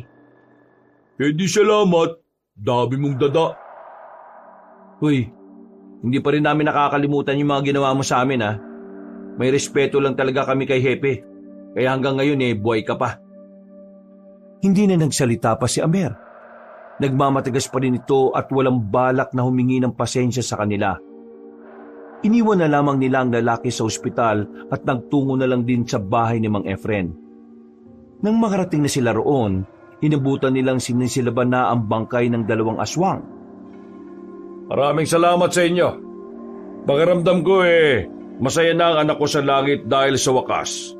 Nakamit na rin niya ang hustisya para sa kanya. Mamaya, magkakaroon tayo ng isang selebrasyon at ibibigay ko na rin ang nararapat na bayad para sa inyo. Maraming salamat din sa tiwala ang binigay mo sa amin, pare. Matapos ang laban nila sa aswang, naganap na lamang ng ibang trabaho ang 3. Hindi na sila bumalik pa sa serbisyo. Para sa kanila, sapat na ang ilang taon na nanilbihan sila. Mas pinili na lang din nila ang tahimik na buhay. Mula noon, namuhay na ng simple si Danny. Masaya na siya kung anuman ang buhay na tinatahak niya. Dahil ang mahalaga naman sa kanya ay ang kapayapaan sa kanyang isip at sa paligid na kanyang ginagalawan.